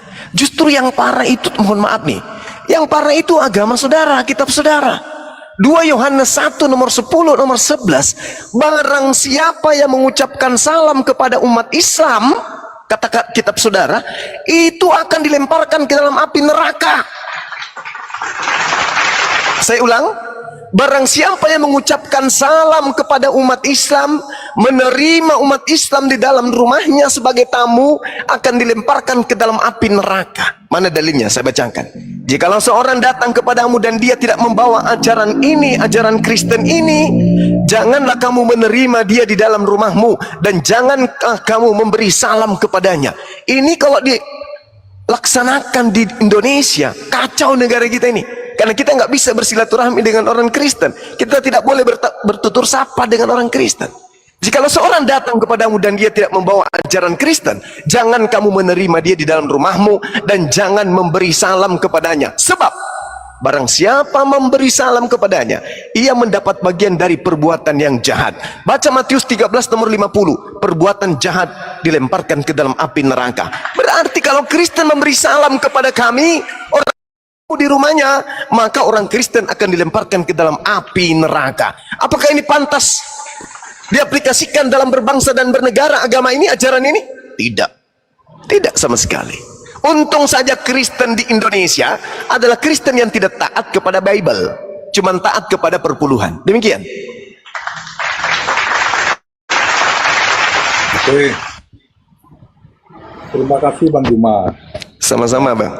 Pertama saya mau nanya, parameter itu menutup diri itu apa? Yang kedua, apakah yang Bang Juma sampaikan saat ini, apakah di Indonesia ini orang beragama Kristen itu tidak mengucapkan selamat Idul Fitri, selamat Hari Raya Haji? Kan ini sudah bertentangan dengan apa yang Bang Juma sampaikan. Coba lihat. Memang sama ini orang Indonesia ini, kami Kristen ini seperti itu? Kan tidak. Terus salahnya di mana? Salahnya Anda tidak taat kepada Ya kitab kan Anda Bang sendiri. Jumar tadi. Ya, makanya saya bilang tadi, kami orang Kristen di Indonesia seperti itu rupanya, kan kagak. Malah justru Berarti orang Anda melawan Muslim Bible. tidak diperbolehkan untuk mengucapkan Selamat Natal. Kan malah terbalik. Nah, mungkin pencerahannya begitu Bang Juma. Baik, Ya. Oke, baik, bentar Bang. Terkait dengan pengucapan Natal yang kami tidak ucapkan kemudian kepada saudara, karena kami dilarang berbohong. Al-Quran menuntun kami sebagai umat Islam agama yang lebih baik dari agama yang sudah datang kepada para nabi. Bismillahirrahmanirrahim. Innama yaftaril kazibal ladina la yu'minuna bi ayatillah wa ulaika humul kazibun. Sesungguhnya yang mengada-adakan kebohongan hanyalah orang yang tidak beriman kepada ayat-ayat Allah, dan mereka itu adalah pembohong. Bagaimana mungkin kami mau mengucapkan Natal sedangkan Yesus tidak lahir tanggal 25 Desember? Berarti kami mengada-adakan kebohongan ketika kami ikut selamat hari lahir Yesus. Emang di situ Yesus lahir tanggal 25 Desember? Kan Jadi tidak. gini Bang, jadi kalau pejabat negara itu, menteri itu mengucapkan Selamat Natal, Oh, ini berarti lain dia ini bohong. urusannya ini. Itu beda karena dia seorang pemimpin. Ya sekarang kan gini, nggak bisa Ini kita beda, berbicara jangan sama mengenai beda-beda. Ini kita berbicara mengenai agama kan? Tidak berbicara mengenai negara, betul? Ya, Nah, itu dia makanya. Beda, jangan bicara agama, negara bicara itu, negara. Bang, negara itu kan menjamin persatuan dan kesatuan bangsa, Bang. Saudaraku, berbicara mengenai agama itu adalah hak Ya. prerogatif orang per orang. Tapi kalau berbicara mengenai negara, Oke. pemimpin itu Saya adalah milik setuju semua dengan warga. Abang. Kalau itu setuju. Nah, oke, karena itu harus diperhatikan. Nah, sedangkan dalam kitab saudara tadi 2 Yohanes 1 nomor 10 nomor 11, tidak boleh Anda menerima kami sebagai tamu. Nggak boleh kalian mengucapkan salam kepada kami. Kalau saudara saya mengatakan tadi, buktinya kami tidak memperhatikan, berarti Anda tidak taat kepada Bible, taatnya kepada perpuluhan. Kan gitu Bang. Silakan. Kalau saya enggak lah. Kalau saya menurut saya kalau saya mengikuti itu sama aja saya harus hidup di hutan. Saya kan perlu bersosialisasi. Berarti Kita hidup Anda di tidak dunia. taat kepada Bible. Kalau kita sekarang begini, kalau tidak taat kepada Bible, bukan berarti saya tidak masuk surga, kan gitu ceritanya. Justru Memang ada parameternya. Kalau kita tidak taat, terus kita nggak masuk surga atau tidak selamat, kan nggak parameternya begitu. Itu urusan di dalam agama abang saya. Itu urusan abang. Makanya saya Karena bilang ini tadi. Bible berkata Makanya saya apa, bilang Anda tadi, praktekkan semua itu ada apa? parameternya. Anda mempraktekkan sesuatu yang tidak sesuai dengan Bible. Kalau menurut saya, kok enggak lah. Kita itu kan begini, kita beragama itu kan apa ya? Mengikuti perkembangan zaman juga. Oh, Iya kan? iya. Silakan. Enggak kita harus diambil seperti alih. kayak gini, kayak gini kan. Bentar enggak. dulu. Contohnya, Kok agama Anda kok Apa, Bang? update terus ya? Kok diupdate Bang? Nggak ada landasannya, nggak ada SOP-nya gitu loh. Buat apa ada Bible? Kalau begitu nggak usah pakai Bible Bang. Teradapt aja itu. Situasi dan kondisi nggak boleh begitu Bang. Konsisten kan ada Bible sebagai sumbernya Bang. Abang kok gitu amat sih? Kalau saya pribadi Bang, Lanjut Bang Go.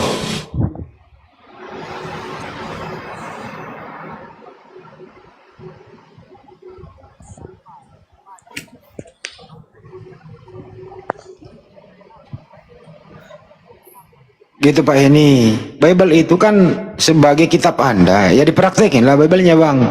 Jangan Anda tidak memakai tidak konsisten gitu Bang. Itu. ya kalau dia ada di Bible itu disuruh membunuh kan kayak kita harus membunuh, Bang. Jelas tadi dibacain Bang Nyuma 2 Yohanes 1 nomor 10 sampai 11 Bang. Kan nggak boleh menerima tamu selain Kristen. Dia tidak boleh mengucapkan salam. Itu tadi kan malah justru kan Muslim itu kan. Terus salahnya di mana kalau kita mengucapkan salam? Iya melanggar salahnya Bible di mana? Bang. Kalau Anda mengucapkan salam melanggar Bible Anda. Kan jadi nggak ada begini, nggak ada Barang hubungannya muda, kalau ini kita abang ini kok barang muda kok diputer gitu loh. bagus. Barang Kalau muda kita diputer bagus. gitu. Ya, ya, setengahnya mungkin bang, karena saya dulu, saya terus terang gini, saya akan mualaf. Saya Ya. dulu waktu Kristen dulu, begini, saya waktu Kristen dulu setiap kali hari-hari Natal, saya tidak pernah mengucapkan selamat Natal. Nah, kenapa saya mengucapkan selamat? Saya tentu punya alasan. Nah, alasan saya itu simpel saja, dua. Karena yang pertama, saya paham sejarah tentang literasi tanggal 25 itu. Yang kedua, saya paham Bible. Ya, kenapa saya tidak pernah, walaupun saya Kristen, saya tidak pernah mengucapkan selamat Natal? Karena menurut saya selamat Natal itu bukan kelahiran Yesus, tapi penyembahan terhadap Dewa Matahari. Saya kan berkali-kali bilang, Bible dibukukan, bahkan semua sakramen itu diatur oleh otoritas Romawi, termasuk tanggal 25 itu. Kan begitu. Kalau saya mengucapkan selamat Natal, berarti saya tidak taat terhadap Bible saya, karena Bible saya tidak mengajarkan untuk merayakan hari kelahiran Yesus. Gitu loh. Yang kedua, saya paham sejarah tentang literasi tentang tanggal 25 itu. Itu kan penyembahan Dewa Matahari. Berarti kalau saya mengucapkan selamat Natal, saya sudah melanggar dua. Saya sudah melakukan dua dosa. Yang pertama, saya tidak mengikuti Bible, karena Bible tidak pernah mengajar kita untuk mengucapkan selamat Natal atau merayakan hari kelahiran Yesus. Itu yang pertama. Yang kedua, kita berbuat dosa Bang, itu karena salah kita satu mengucapkan contohnya selamat tadi saya bilang. kepada penyembahan Dewa Matahari. Gitu loh bang. Itu yang harus abang pahami. Ya, tapi kalau sekedar mengucapkan selamat, Saya bilang tadi kan mungkin hanya karena itu kan menjaga salah satu toleransi. contohnya. Itu Kenapa? silakan, itu Kalau udah silakan. kalian menganggap kafir orang di luar Kristen, luar Islam, itu kan untuk mengapakan kesatuan dan persatuan bangsa juga. Udah dijelasin tadi, Itu aja nggak ngerti-ngerti intinya. juga, ngerti kafir Bang Juma. Bang udah dijelasin bang. Saya bilang apa salahnya seorang Islam mengatakan orang di luar Islam itu kafir? Tidak ada salahnya bang. Kalau abang mengerti kata kafir, tapi kata kafir itu justru didudukan di Bible itu sebagai sesuatu yang buruk. Kenapa? Karena Bible sudah direvisi. Sebenarnya kan tulisan asli tidak seperti itu, tapi karena sudah dirubah, akhirnya kata kafir itu menjadi buruk di mata Anda. Padahal kafir itu tidak buruk. Baru Apa tadi dia salahnya nggak dengar kali penjelasan Bang Juma tadi ya. Nah, itu misalnya saya bilang ini Bang Heri. Kalau saya bilang abang bilang kafir mau bilang apa, saya santai aja bang orangnya bang. Paulus, Pengaruh sama saya itu. Paulus Bukan pertama karena abang tadi kali mengingatkan bahwa Paulus kita harus yang menjaga persatuan dan kesatuan bangsa. Makanya saya tanya, kan itu aja intinya. kalau kita melihat Bible bang, Bible ya khususnya yang ada di Indonesia, oknum pertama yang menyebut Kristen itu sebagai kafir itu Paulus. Baca di dalam Galatia 2 nomor 14, orang-orang yang hidup tidak bersunat adalah orang kafir. Orang yang hidup secara kafir adalah orang yang tidak bersunat. Itu siapa? Ini maksud oleh Yesus. Nah itu, jadi lembaga kitab Anda yang kemudian harus mempertanggungjawabkan kata kafir yang digunakan secara tidak sah dan bukan pada tempat yang seharusnya. Orang-orang yang tidak bersunat adalah orang-orang yang hidup secara kafir. Itu kata Paulus. Silakan dilanjut. Jadi LAI ini yang kerok mengambil, mencuri kata kafir dari Al-Quran, disalahartikan, artinya cenderung permusuhan. Itulah yang Anda konsumsi. Akhirnya Anda mengatakan kafir itu konotasinya jelek. Kalau ini kafir intern di Al-Quran. Pindah ke Anda, LAI mencomot, akhirnya disalahartikan menjadi permusuhan. Itu loh bang, biang keroknya siapa? Ya LAI salah terjemah. Tadi Bang Juma udah nerangin Matius 5:22. Di sana itu kafir. Padahal bahasa originalnya raka, bodoh. Tapi karena nggak mau ada kata bodoh, digantilah kafir. Itu loh bang, masa nggak ngerti-ngerti sampai sini bang? Bang Heri mungkin kurang paham sejarah. Ya. Tolong pelajari sejarah LAI. Kalau memang itu sudah argumen abang ya bagus. Berarti kan ya persatuan dan persatuan bangsa ini tetap ada. Justru Jangan terjemahan sepakati. LAI itu bang, justru terjemahan LAI itu membuat permusuhan. Coba seandainya ini LAI menerjemah dengan jujur, biar Kristen ini mempunyai jati diri, ya mempunyai harga diri, nggak ada masalah bang. Menerjemahkan ke Islam-Islaman, istilah Islam dipakai disalahgunakan. Ini siapa yang menjadi biang kerok permusuhan bang? Sampul Alkitab. Nama lain Al-Quran. Kata Allah, kata Rasul, kata kafir, semua diambat. Disalahgunakan, Bang. Siapa yang provokator di sini, Bang? Terjemahan, Bang. Iya. Paham ya, Bang ya? Ya udah gitu aja, Bang. Ah, kena dia langsung. Makasih. Kalau terkait Abraham kalau terkait Abraham dan Ishak dan Ismail mungkin bisa dibaca di Kejadian itu, Bang. Mungkin itu saja, Bang ya. Saya mohon izin, Bang. Turun, Bang. Makasih, Bang. Tolong dipelajari itu terjemahannya baik-baik. Jangan sampai siap. korban LAI, Bang. LAI itu menjadi provokator number one di Republik ini terjemahannya. Akhirnya menjadi permusuhan. NKRI harga mati, Bang. Yang itu harus itu, Bang. Betul, betul lah. Amin, amin, amin, amin, amin. Amin, itu harus wajib itu, Bang. Siap. Betul. Ya, kita tetap menjaga kerukunan agama, Bang. Ya harus. Assalamualaikum warahmatullahi wabarakatuh, Bang. Justru agama Islam itu bagimu agamamu, bagi kami agama kami. Jangan saling mengganggu masalah akidah. Nah, betul, betul, betul. Lakum dinukum Baik, waliyadin ya. Bang. Betul. Assalamualaikum warahmatullahi wabarakatuh, Bang. Waalaikum. Coba belajar aja literasi tentang LAI itu. Ya. Saya hanya mau bilang saja, LAI itu bentukan penjajah. Iya. Kita tahu kan penjajah itu dikenal dengan adu domba atau Davide Tenvera. Ini masih turunan mereka sebenarnya. Tapi enggak usah saya jelaskan. Nanti ada orang LAI di sini nonton saya nanti. Saya di DM lagi marah-marah lagi. Ya enggak lah, enggak marah, dia enggak berani dia LAI itu marah. Kan begitu. Jadi begini, LAI menerjemahkan atau menggunakan kata Allah itu dalam Bible. Sebenarnya itu mereka itu beralasan agar itu Injil atau Bible kanonik itu bisa diterima di bahasa Indonesia. Jadi alasan mereka itu menyesuaikan diri gitu loh. Karena Indonesia ini adalah agama mayoritas agama Muslim, agama Islam gitu loh. Adalah salah satu penduduk terbesar yang beragama Islam. Itu alasan LAI menggunakan kata-kata Islam dalam Bible. Nah, tapi saya mau bilang, ketika kata Allah itu masih bertabur di Bible, ini tidak akan berhenti perdebatan. Bahkan kan di Malaysia kan sudah digugat sebenarnya, hanya gugatannya tidak diterima. Kan begitu. Jadi sebenarnya semua ini kesalahan terjemahan. Iya, seandainya saya mau bilang begini, seandainya Bible itu berdiri sendiri, tidak mencaplok atau mencuri mungkin atau menciplak kitab lain, bahkan sampai kitab Yahudi, mungkin Bible kita tidak ada perdebatan tentang Bible. Seandainya dia berdiri sendiri seperti kitab Weda mungkin, atau kitab dari Buddha mungkin, atau Al-Quran, yang dimana kitab-kitab ini berdiri sendiri gitu loh, tidak mencampuri kitab lain atau bahasa-bahasa dari kitab lain. Kalau kita lihat Bible kan itu sudah jelas, sudah Taurat diciplak, Tanak diciplak, kata Allah, kata Rasul, dan yang lain kan diciplak semua dari agama Islam. Kan ini tidak cocok sebenarnya kalau kita berpikir secara menggunakan akal logika. Nah, maksud saya LAI begini loh, LAI cobalah buat terjemahan yang agar Bible itu berdiri sendiri gitu loh. Jadi ini perdebatan berhenti ketika Bible itu berdiri sendiri, tidak mencaplok atau tidak meniru kitab orang lain, gitu loh Bang, mungkin Bang, maksud saya begitu. Mantap. Ya. Sudah sejak kapan ini Abang Go ini meneliti terjemahan itu, Bang? Suatu dulu kan belum sampai ke itu ilmunya, Bang. Ya sudah sampai sih Bang, karena saya baca sejarah itu Bang kan sebelum ada Google. Saya sudah katakan tadi. Bahkan salah satu buku yang dikarang oleh Profesor Kristen Charles White itu kan sudah menjelaskan sebenarnya sejarah Kristen tentang sampai kepada Paulus itu. Saya paham betul sejarah Kristen. Sejarah Kristen. Bahkan ketika saya berdebat dengan Dr. Edi, Dr. Adrian, bahkan saya juga pernah ketemu Pak Buas di rumahnya Bang Afandi itu. Iya.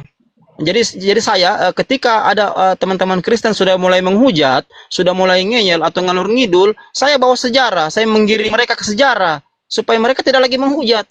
Karena ketika kita membawakan sejarah, mereka tidak akan menghujat. Karena sejarah itu fakta. Kita tidak bicara filsafat kalau sejarah. Kita bicara fakta yang nyata, yang terjadi, yang tertulis. Itu fakta sejarah. Tapi kalau kita masih mengulas kitab suci kan hanya bicara filosofi, bicara filsafat saja. Bicara tafsir. Kan begitu Bang. Tapi ketika kita berargumentasi, beredukasi masalah sejarah, tidak satupun saya yakin, tidak satupun yang akan menghujat Islam. Betul. Kan begitu.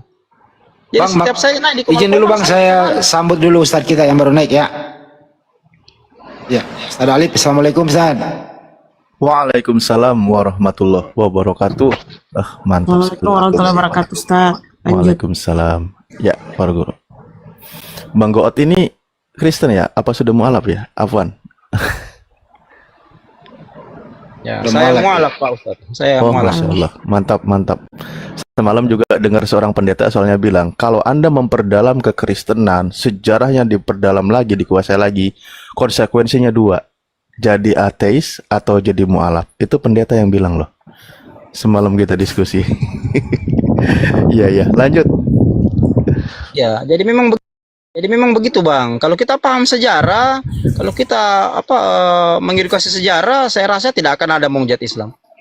Karena sejarah di luar Islam itu jauh-jauh lebih buruk, lebih hancur, saya katakan, daripada sejarah Islam. Nah, begitu. Jadi ketika saya membawakan tentang menggiring mereka ke sejarah, otak mereka terbuka, begitu loh, wawasan mereka terbuka. Jadi tidak lagi menghina Nabi, tidak lagi menghina Rasul, tidak lagi menghina Al-Quran. Begitu loh. Sekali lagi saya bilang sejarah itu bicara fakta, bukan bicara asumsi, bicara fakta itu. Bukan bicara filsafat, filosofi, tapi bicara fakta yang terjadi, yang pernah terjadi. Kan begitu. Jadi ketika kita menggali sejarah, terus kita mendalami sejarah, maka yang betul abang katakan bahwa pendeta betul katakan pendeta bahwa kita akan menjadi ateis atau mualaf. Kenapa? Karena kalau kita bicara menggali atau kita pelajari sejarah Kristen itu boleh dikatakan buruk sekali, bahkan rasis kalau menurut saya. Iya. Jelas sekali tertera dalam Bible itu. Jelas sekali tertera di fakta sejarah itu. Seperti yang sudah jelaskan tadi, bahkan dua aliran gereja terbesar di dunia yang menguasai dunia saat ini, baik itu menguasai politik dunia, itu kan lahir dari rasa kecewa sebenarnya. Bukan lahir dari ajaran kasih. Kalau ada yang bilang Kristen denominasi Kristen lahir dari ajaran kasih, itu salah besar. Dia tidak paham sejarah, tapi coba belajar sejarah Kristen. Kan begitu Bang. Jadi Oke. semuanya itu lahir dari rasa kecewa, gitu. Mantap Bang Goot, terima kasih. Kita sebelumnya sapa dulu ya, ini ada penyabar sesuai namanya, dari tadi dia jadi berhala di sini. Sabar banget ya. Halo Bang, selamat malam Ya, Bang halo, penyabar. selamat malam. Islam atau Kristen sebelumnya Bang? Saya dari pertama sampai akhir masih kejawen seperti itu. Oh, kejawen. Ya, Oke. Oh, ini yang nggak jelas ini. Nggak apa-apa, jelas nggak apa-apa. Ini Lanjut. ya Silakan Bang. ini aja lah. Waktunya mungkin saya kasih untuk yang lainnya begitu aja Bang ya. Mungkin yang lainnya juga mau menyampaikan seperti itu. kalau kejawen itu kitabnya apa Bang? Kitabnya itu ada, cuman saya juga kurang tahu itu kalau untuk kitab. Darmo Gandul kitabnya. Darmo Gandul. Senangnya apa Pak De? Darmo Gandul. Gandul. Oh, Darmo Gandul. Apa itu? Kalau nggak salah Darmo Gandul itu pasal 22 nomor 1 berbunyi begini, ya. Berbunyi begini.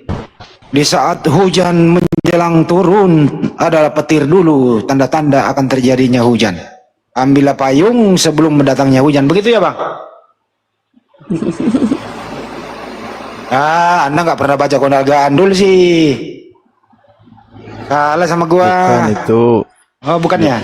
Pasal lain menyebutkan itu begini sebenarnya. Saya Apa? terus pasal lain. Mendung tak berarti hujan, yakinlah itu suatu cobaan. Masih ada waktu dan kesempatan. Itu mah judul lagu. Oh, salah ya. Lanjut. Waduh. Ustaz Ali bisa bercanda juga ya. Kalau saya untuk ditanya apakah saya bercanda mungkin enggak ya Bang ya. Saya serius kok seperti itu. Ini mohon maaf nih sebelumnya kalau saya mungkin memotong ya begitu. Gak apa-apa Bang, silakan aja Bang. Kalau kejawen itu di KTP-nya apa Bang? Kalau di KTP masih tertuliskan atau tercantum Islam sih. Cuman kan saya sendiri mungkin hidupnya lebih banyak dulu sama orang kejawen seperti itu. Tapi masih percaya Gusti Allah ya Bang ya? Masih. Nabi Muhammad? Masih saya percaya kok itu. Iya, syahadat ulang lagi aja Bang, terus mengikuti syariatnya kelar. Ada Al-Quran hadis ini Bang. Kenapa percaya gonda gandul?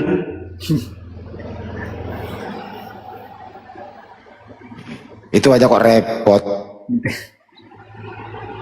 Sebenarnya Bang, kalau saya pribadi, saya juga pernah baca literasinya kejawen ini. Sebenarnya bagus ini Bang, ajaran kejawen. Karena ajaran kejawen itu mengajar filsafat kehidupan dan tata kerama. Gitu loh.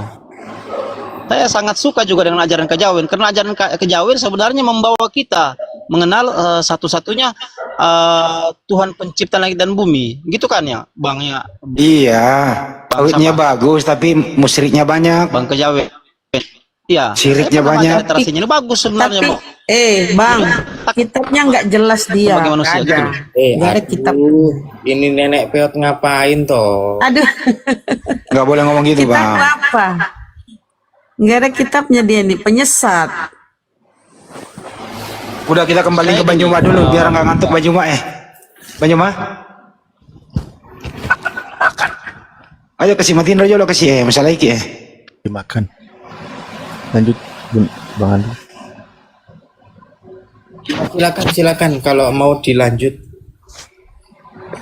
Ya, Udah ngapain turun aja kau, penyesat.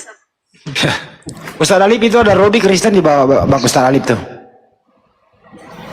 ya mungkin Pak penyabar memang hidupnya disetting untuk jadi sabar. Jadi apapun itu sabar terus. Pak Robi. Oh, enggak, itu malah menjadi pertanyaan buat saya ya. Kenapa kok abang bisa mengatakan hal tersebut? Kalau saya itu memang orangnya penyabar begitu. Dari nama kali lah. Kalau di situ maka kami akan bilang pemarah. Kan di situ namanya penyabar, Pak. Kalau bahasa Arabinya itu sobirin, orang-orang yang sabar. Gitu. Ya mungkin terima kasih ya mungkin untuk jawabannya. Ya. Kalau Pak Robi, Iya, ya dari Kristen ya Pak ya. iya, saya dari Kristen. Oke, baik. Pertanyaan saya Pak, ada yang mau ditanyakan? Ustadz. Apalagi ya, udah banyak pertanyaan tadi. Tinggi sekali filosofinya Ustaz. Wah.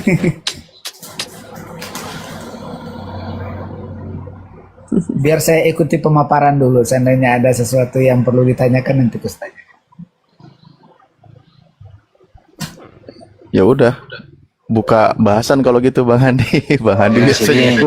Ini tak buka. Soalnya tadi kan udah ada pembahasan antara saya dengan itu kan yang saya dikorunin. Kalau gitu saya buka gini loh Bang Robi ya. Anda nyaman nggak sih menjadi Kristen? Sampai hari ini sih nyaman. Nyaman. Oke. Kita tahu itu Kristen kan Bang ya, artinya pengikut Yesus ya. Iya. Menurut Anda apakah Anda mengikuti ajaran Yesus? Menurut keimanan saya iya. Oke. Kita cek satu ya Bang ya, nanti masuk topik nih. Percaya nggak Yesus itu waktu ada di bumi dia menyembah Tuhannya? Kalau keimanan Kristen kami bahwa mengakui dia ketika dia ada di bumi keimanan Kristen kami bahwa dia memang manusia, tetapi dia Allah juga. Oke, Ustaz Ali masuk. Silakan Ustaz. Nah, ini yang sulit untuk kita pahami, pemahaman yang dibuat, yang dikonsep oleh manusia. Teringat lagi pendapat atau pemaparan seorang. Jadi ada suatu konsep yang dibuat bahwa konsep itu untuk tidak dimengerti.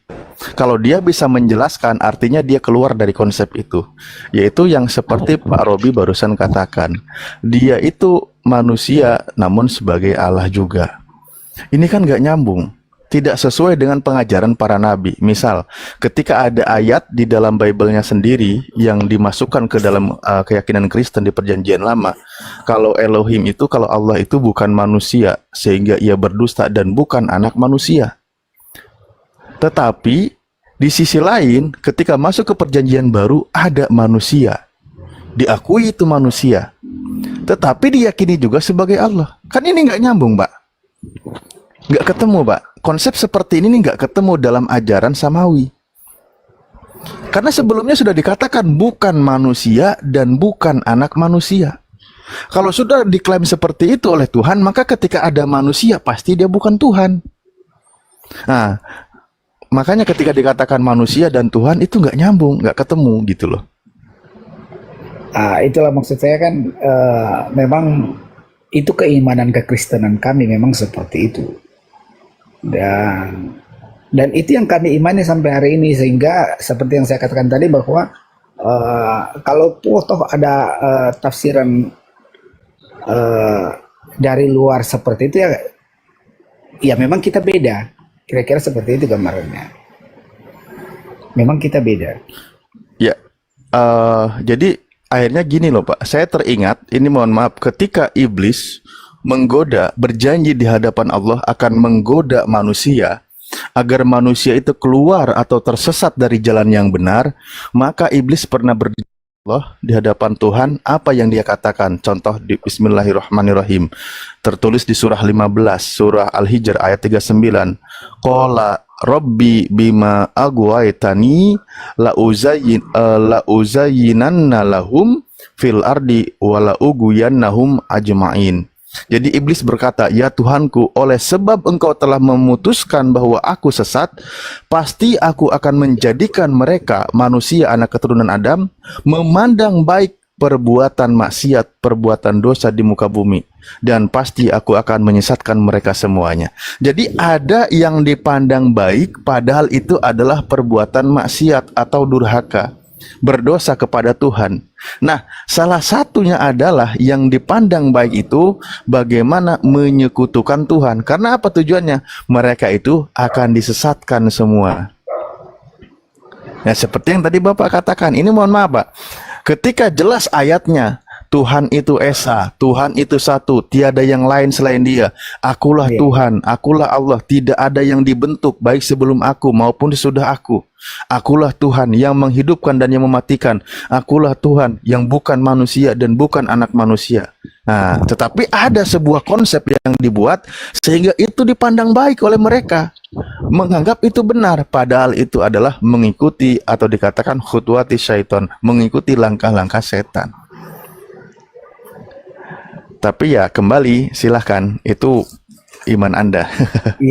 Iya Pak, iman kami itu bukan konsep Pak, itu fakta kalau menurut iman kepercayaan kami. Karena memang kelahiran Yesus itu memang sudah dinubuatkan sejak perjanjian lama.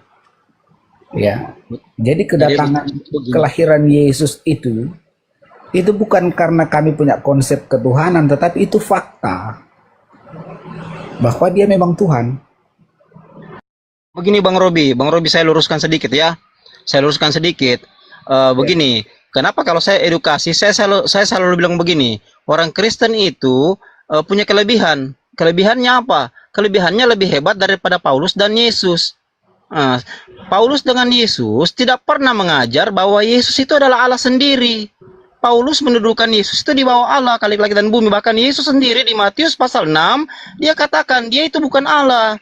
Karena empunya kerajaan Allah ketika Yesus mengajar berdoa itu adalah Allah. Coba Bang Robi, kalau Bang Robi katakan Yesus itu adalah Allah sendiri, Anda salah besar. Karena Yesus dan Paulus tidak pernah mengajar seperti itu. Anda tidak alkitabiah. Di mana ayatnya kalau Yesus itu Allah sendiri? Sementara Paulus di puluhan ayatnya mengatakan bahwa Allah itu terpisah dari Yesus. Coba baca 1 Korintus 8 ayat 6. Paulus juga mengesahkan Allah. Nah, coba Anda baca pengakuan iman rasuli Anda. Coba. Nah, di situ Paulus tidak mendudukan Yesus sebagai Allah. Yang Anda baca tiap minggu itu. Anda terpengaruh ajaran Sabelius. Coba cross-check sejarah ajaran Sabelius. Doktrin Sabelius yang dianggap sesat oleh gereja-gereja awal. Gereja-gereja awal saja itu hanya menganggap Yesus diangkat menjadi Tuhan untuk sesembahan orang Kristen. Bukan Yesus pencipta langit dan bumi. Bukan Yesus sekali langit dan bumi. Karena Yesus tidak maha tahu. Kalau Anda katakan Yesus itu Allah sendiri, Anda jauh lebih hebat daripada Paulus dengan Yesus. Kan begitu. Baca baik-baik surat Paulus. Paulus tidak pernah menyatakan Yesus sebagai Allah. Allah yang Esa. Paulus mendudukan Allah yang Esa itu di atas Yesus. Jadi Yesus juga berkata bahwa dia lebih kecil daripada Bapa. Paulus juga berkata begitu. Allah itu satu-satunya yang esa, dan kita mengenal Tuhan kita Yesus Kristus. Jadi Tuhan yang kalian sembah itu untuk kalian saja orang Kristen, bukan untuk Islam, Hindu dan Buddha. Gitu loh. Itu ajaran Paulus, itu Alkitabiah. Kalau Anda katakan iman Kristen adalah Yesus adalah Allah sendiri, Anda salah besar. Itu bukan iman Kristen Anda. Coba baca literasi sejarah Kristen. Coba Anda baca mulai dari Konsili Yerusalem sampai Konsili Vatikan. Yesus itu dia hanya diangkat sebagai Tuhan untuk orang Kristen, bukan untuk orang Islam, Hindu, Buddha. Yesus bukan pencipta langit dan bumi. Pengakuan iman rasul yang Anda ucapkan tiap minggu tidak mendudukan Yesus sebagai pencipta langit dan bumi.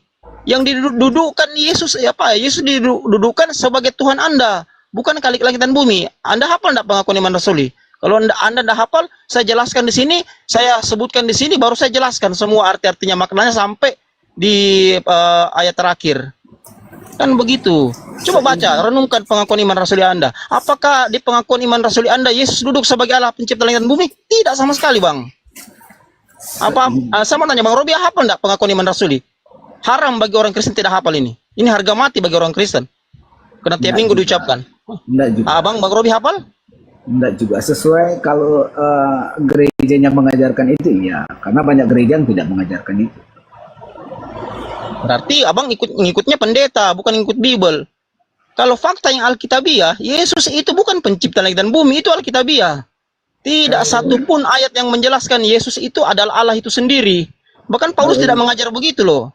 Kalau Makanya, di dalam Injil Yohanes sih mengatakan bahwa dia adalah Allah. Pada mulanya adalah Firman, dan Firman itu adalah Allah dan menjadi di mana duduk Yesus di situ, Bang? Nah, kalau begitu Firman itu adalah Yesus, begini, Bang. Coba abang ganti semua kata Firman dan kata Yesus dan abang sebutkan. Apakah itu relevan? Itu maksud saya kan, bahwa kita punya begitu. Begini, Bang. Anda menarasikan Yohanes 1 ayat 1, padahal Yesus tidak duduk di situ. Begini, Yesus Bang. itu penyampai firman, Bang. Ingat, Yesus itu penyampai firman. Bukan yang menyebutkan firman. Kan begitu. Abang belajar dulu definisi firman itu apa. Keimanan Kristen kami bahwa belajar firman itu sesuai dengan konteksnya itu, Bang. Cocok sudah. Yohanes 1 ayat 14 kan berkata, firman menjadi manusia, bukan firman menjadi Tuhan. Anda itu menjadikan firman menjadi Tuhan. Awalnya kan dia bilang begini, coba apa bunyi Yohanes 1 ayat 14, coba abang sebutkan Yohanes 1 ayat 14. Coba. Pada mulanya adalah firman, dan ayat 14 berkata bahwa firman menjadi manusia. Iya, firman menjadi manusia atau firman menjadi Tuhan, Bang? Tunggu dulu. Abang, di situ dikatakan di ayat 14 firman menjadi manusia atau firman menjadi Tuhan? Firman menjadi manusia, itulah keimanan. Berarti Kristen. Manusia, dengar loh, bukan Tuhan. Dengar dulu, itulah keimanan Kristen kami yang mengimankan bahwa dia memang ketika dia datang di bumi bahwa dia itu manusia. Nah, berarti Bang Robi dia juga Tuhan. Bang Robi tidak mengkolerasikan dengan ayat yang lain. Bagaimana dengan Yohanes 5 ayat 30? Bagaimana dengan Yohanes 17 ayat 3? Itu semua sabda Yesus. Bagaimana dengan 1 Korintus 8 ayat 6, ajaran Paulus? Kan jelas, ajaran Paulus tidak menempatkan Yesus sebagai pencipta langit dan bumi. Baca baik-baik 1 Korintus 8. Jadi sebenarnya Anda ini mengimani siapa? Anda ikut Paulus apa? Ikut Yesus atau ikut Sabelius? Yang Anda narasikan itu ajaran Sabelius. Di mana Sabelius meyakini bahwa Yesus itu pencipta langit dan bumi juga. Sesuai waktu dan kondisi, ikut perkembangan zaman. Itu ajaran Sabelius di abad ketiga. Ini yang banyak merasuki denominasi Kristen. Sementara ajaran Tritunggal sendiri, Tritunggal, sebenarnya hanya mengesahkan Allah. Walaupun sekalipun Tritung itu menganggap Yesus itu adalah anak Tuhan atau Tuhan. Sesuai dengan konsep 6 konsep Paulus. Sekarang Bang Robi pernah baca enggak 6 konsep Paulus yang terkenal itu pernah baca? Pernah baca sejarahnya? Kalau abang pernah baca sejarah 6 konsep Paulus yang terkenal itu, saya sudah baca sejarahnya ini sebelum ada Google. Abang pasti percaya bahwa hanya ada Allah satu-satunya pencipta langit dan bumi. Dan itu yang diajarkan Paulus. Sesuai dengan 1 Korintus 8 ayat 6 itu. Kalau Anda katakan dalam ini, Anda tidak Alkitabiah. Tidak pernah diajarkan Yesus, Barnabas, Markus, bahkan Paulus bahwa Yesus adalah pencipta langit dan bumi. Bahkan ketika Yesus mengajar Anda berdoa di Matius pasal 6, Yesus itu mengesahkan Allah. Karena engkaulah empunya kerajaan, kuasa dan kemuliaan. Empunya apa? Tahu nggak arti empunya? Buka di Oke Bang God. Oke Bang, sebentar. Kita sapa dulu Putra. Selamat malam. Assalamualaikum Putra. Waalaikumsalam warahmatullahi Oke. wabarakatuh. Kita Bang God, mohon maaf ya, kita kembalikan dulu ke Ustadz. Silakan Ustadz lanjut dulu. Izin dulu Bang God. Silakan Ustadz Alif, lanjut dulu. Ya, baik, terima kasih. Nah, itu tadi saya sedikit ya, nanti boleh dilanjut lagi oleh para guru semua. Ketika menarasikan seperti itu, makanya saya teringat buatan Yesus itu sendiri. Ketika Yesus katakan, celakalah kamu hai ahli-ahli Taurat dan orang-orang Farisi, hai kamu orang-orang munafik, sebab kamu mengarungi lautan dan menjelajahi daratan untuk menobatkan satu orang saja menjadi penganut agamamu, dan sesudah ia bertobat, kamu menjadikan dia orang neraka dan 2 kali lebih jahat daripada kamu sendiri. Artinya apa di sini? Ada sebuah pengajaran dibikin pada prinsipnya akan menjadi lebih jahat. Ketika tadi dikatakan, contoh ya, misal di 1 Korintus 8 nomor 6, ketika di situ Paulus katakan Allah itu hanya satu yang disebut Bapa. Posisi Yesus sebagai Tuhan, namun dalam konsep Kristen disebut sebagai Tuhan. Di sini menunjuk ada entitas yang berbeda, posisi yang berbeda, derajat yang berbeda. Nah, pengajaran seperti itu sudah diajarkan bahkan oleh Paulus. Tetapi dikemas lagi seperti apa sekarang datang ke Indonesia, malah dibikin sejajar. Nah, ini orang itu berbuat, bahkan dia katakan menjadi apa? Menjadi ahli neraka. Buktinya ketika kita bahas, berapa kali dikatakan kalau Yesus itu siapa? Pengakuan dia sebagai manusia, sebagai utusan Tuhan, sebagai hamba Tuhan. Coba bayangkan, ketika Tuhannya Yesus memanggil Yesus di Matius 12:18, apa yang diucapkan oleh Tuhan kepada Yesus? Lihatlah, itulah hambaku yang kupilih, yang kukasihi. Tuhannya Yesus manggil Yesus sebagai hamba. Yesus bilang, seorang hamba tidak lebih tinggi daripada tuannya. Begitu juga seorang utusan daripada dia yang mengutusnya. Itu sudah clear. Nah, ketika ada yang Kristen yang menarasikan kalau Yesus itu adalah Tuhan, Allah juga, dia manusia. Nah, itu nggak nyambung. Mengikuti pengajar-pengajar sesat yang menyesatkan manusia. Makanya kan berapa kali Yesus katakan apa? Waspadalah, waspadalah, waspadalah. Matius 7, di Matius itu banyak sekali tentang pernyataan Yesus waspadalah. Pengajar-pengajar palsu yang menyeru kepada Yesus Tuhan. Makanya Yesus katakan apa? Di akhir zaman yang mengatakan Yesus Tuhan, manggil Yesus Tuhan, bernubuat pakai nama Yesus, bermukjizat pakai nama Yesus. Yesus justru katakan, enyahlah daripadaku kalian semua pembuat kejahatan. Yesus nggak kenal itu. Itu kepada siapa itu? Pernyataan itu digenapinya. Loh, kalau bukan Kristen siapa lagi, Pak? Kalau bukan Kristen siapa lagi? Umat Islam tidak ada yang memanggil Yesus Tuhan. Umat Islam memanggilnya seluruhnya siapa? Sebagai hamba Allah yang Allah kasihi, yang terkemuka di dunia dan di akhirat, orang soleh, utusan Tuhan, utusan Allah. Itu jelas. Maka ketika